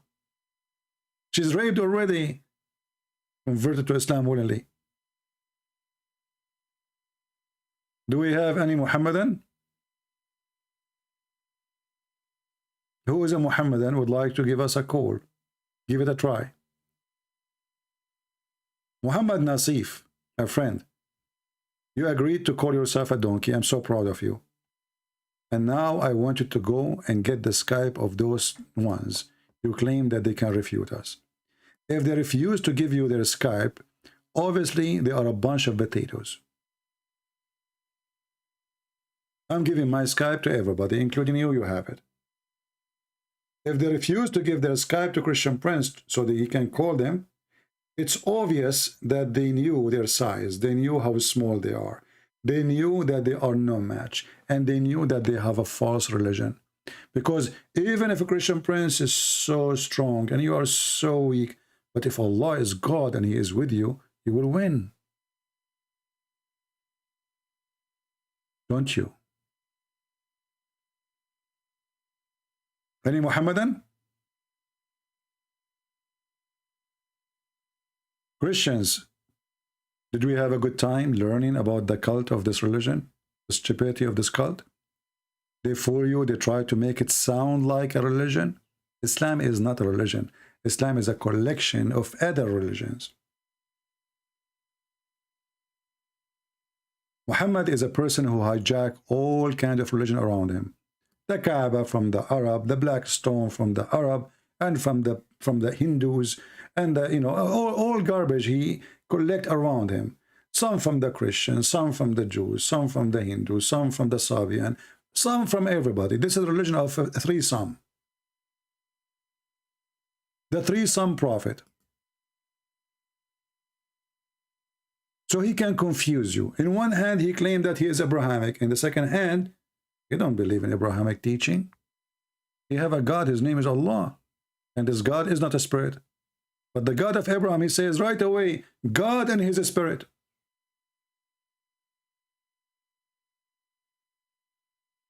The God of Abraham, he came to Abraham as a man. The Muslims didn't believe that God of Abraham came as a man. He is a hijacker, a fraud, a liar. He used names which you approve so he can fool you. It's like a scam person. He come to your door wearing the uniform of the cable company. He have an ID from the cable company, so you open the door for him and you say, oh, okay, my modem is in the bedroom. You go to the bedroom, he take all your jewels and he run away. Thinking that you open the door to who?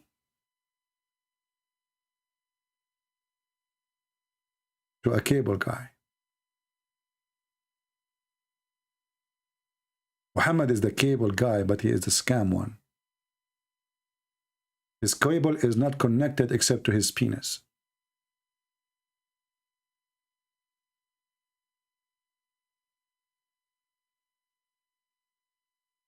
But isn't it obvious that this religion, claiming that if you believe in me, I will give you endless penis, a lot of sex, slave for sex? What kind of God is God? This is not God. Only mentally ill people accept such a reward, because the reward is based in abusing others. Where is justice? Even the heaven is based on abuse. You know, we are struggling against abuse. A human being, he abused other human being. Male, he abused the female. Sometimes females, they abuse the male, actually. Especially in the Middle East. Man, oh man, they beat the hell of them. But Islam approves abuse. It's based on abuse. If you ask the Muslim, the 80,000 little boys who Allah, he promised you in the heaven of Allah, isn't it this is a child abuse? What kind of a person he agree to have little boys to serve him? Is that fair? Boys are created just to be slaves for eternity.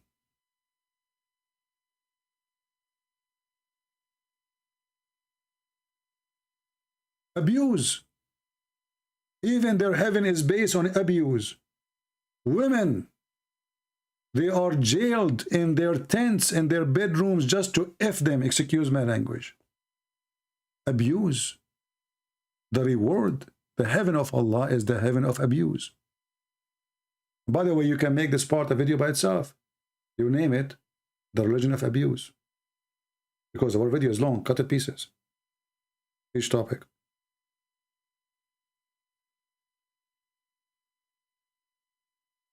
If you ask yourself, why does God even he create women and why they will be jailed? قاصرات الطرف. What قاصرات الطرف mean? They are going to be jailed, restrained. Where? In their tents. الخيام. What khiyam mean? Tent. And by the way, because this God is a Bedouin God, he think even heaven have tents. Literally. Chapter 55, verse number 72. The Houris, the beautiful fair females, restrained in their tents. Even in heaven, the Muslims are worried that the wife, she will go out and she will sleep with a neighbor. Do you see the sick mentality? They don't trust their women. You see the burqa and the women walking behind you, and the women, she cannot walk alone in the street. All of this is based on one thing. There's no trust. Or there's no marriage. She's a property. He have her. He need to control her until he sell her out again, or divorce her, or she die. So he jail her, he restrain her, he put her. All of this is a form of restraining. Inside the burqa, inside the house, inside the doors, behind the windows. And even in heaven, women are restrained. Why? Because Muslim men, they are not self-confident. His wife, she will sleep around if she see another guy. Immediately. The Abdul wife, she go out, right away she will find another guy. Like Aisha and Safwan, they fell in love. Aisha, she made an excuse, says she lost her necklace. Have you ever heard of a woman? She leave the whole army looking for a necklace, and she take nobody with her, and she is the wife of the Prophet, which means this is their king. Isn't it obvious that she is going to sleep with somebody, and she slept overnight away? A teenage girl, she left the camp.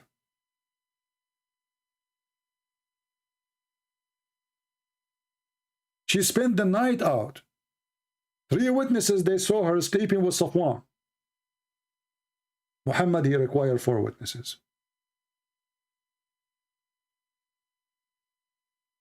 And why she left? To look for her necklace. By the way, did she find it? It's missing until now. Anyway, I hope today we have a good time. And the purpose of our videos is very much about education, and our education is for free for you guys, so you may enjoy and you may learn.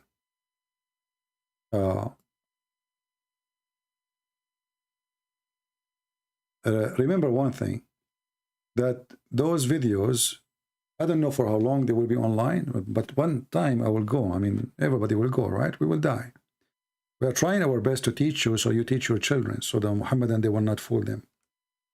So do yourself a favor, not to me. You're not doing me a favor. I don't care if you learn or not. That's your business. I do my part. Do yourself a favor.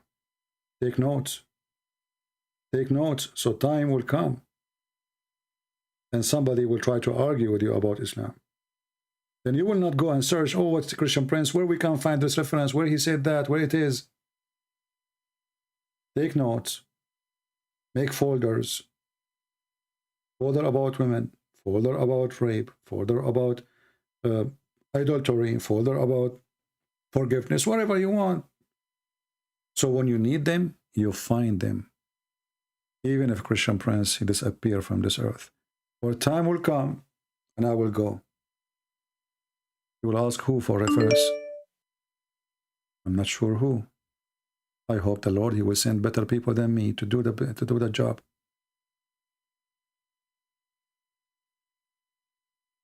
And look what Muhammad Nasif, he says to me. I got you busted. The rape is allowed in Christianity and they have to marry a rapist. That is false. And I got you busted. It is you who married the rapist. When a man, he lay down with the women and the women shouldn't scream, obviously she is not raped. Because if she is, being raped, she will ask for help. Secondly, if a woman, she will marry a rapist, she have to agree, and the man, he cannot divorce her. In the top of that, a Muslim man, he raped a Muslim woman in the time of Umar al-Khattab. She was dying in the desert. She said to him, please give me some food, I'm dying. He said, I will sleep with you if you take off your panty. I mean, why this guy, he keep calling me? And he is not a Muslim. Do people have a brain? Here we go, I blocked you. So she said, she came to the caliphate. She said, this guy, he raped me. He forced me to sleep with him in order to, because I was hungry, dying in the desert. Omar, he said, this is your dowry. Imagine, the Muslim charity does not exist in Islam. The man, he will not give her food in the desert or water. She's dying. Unless she open her legs.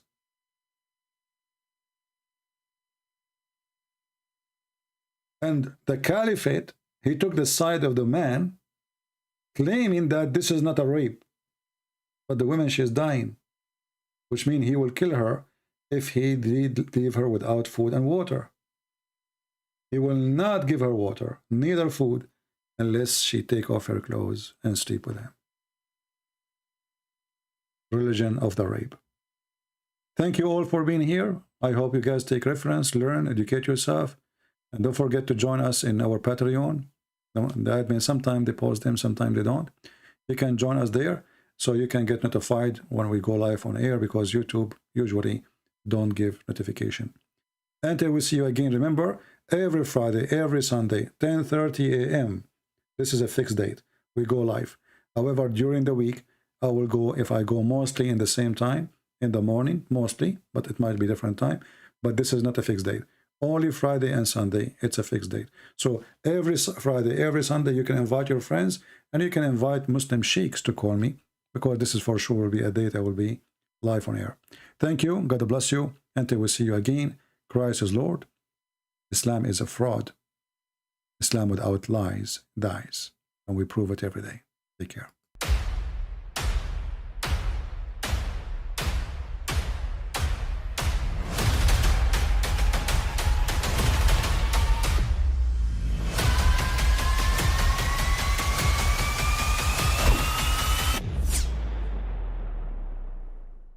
But I mean, again, he doesn't know who Gabriel is, right? Because he didn't come from an Abrahamic faith. The people of Mecca were pagan. Quran is mentioned, if this book was from other than God, they would have found in it many contradictions. If a book is without contradictions, that has no bearing on whether it comes from God or not. I've had phone books that are inerrant, but I certainly don't think God gave them. That we believe without understanding. The brother asked a very important question, that most of the scholars say that listening to music, watching movies, and most of the television programs, they're haram. So how can we have fun? Let me tell you, brother, at the outset, that having fun is permitted in Islam as long as the fun is halal fun. That the standard narrative has holes in it. The prophet tells us because Satan or the devil sleeps over our nostrils. Those who oversleep and not pray Fajr on time, Satan urinates in their ears. I really do think Jesus was crucified and that he really was dead and buried. He thought that he was a son of God in the sense that he was specially chosen by God. I think Jesus really did think he was going to be the Messiah, the future king of Israel. I mean, that is, after all, why they crucified him.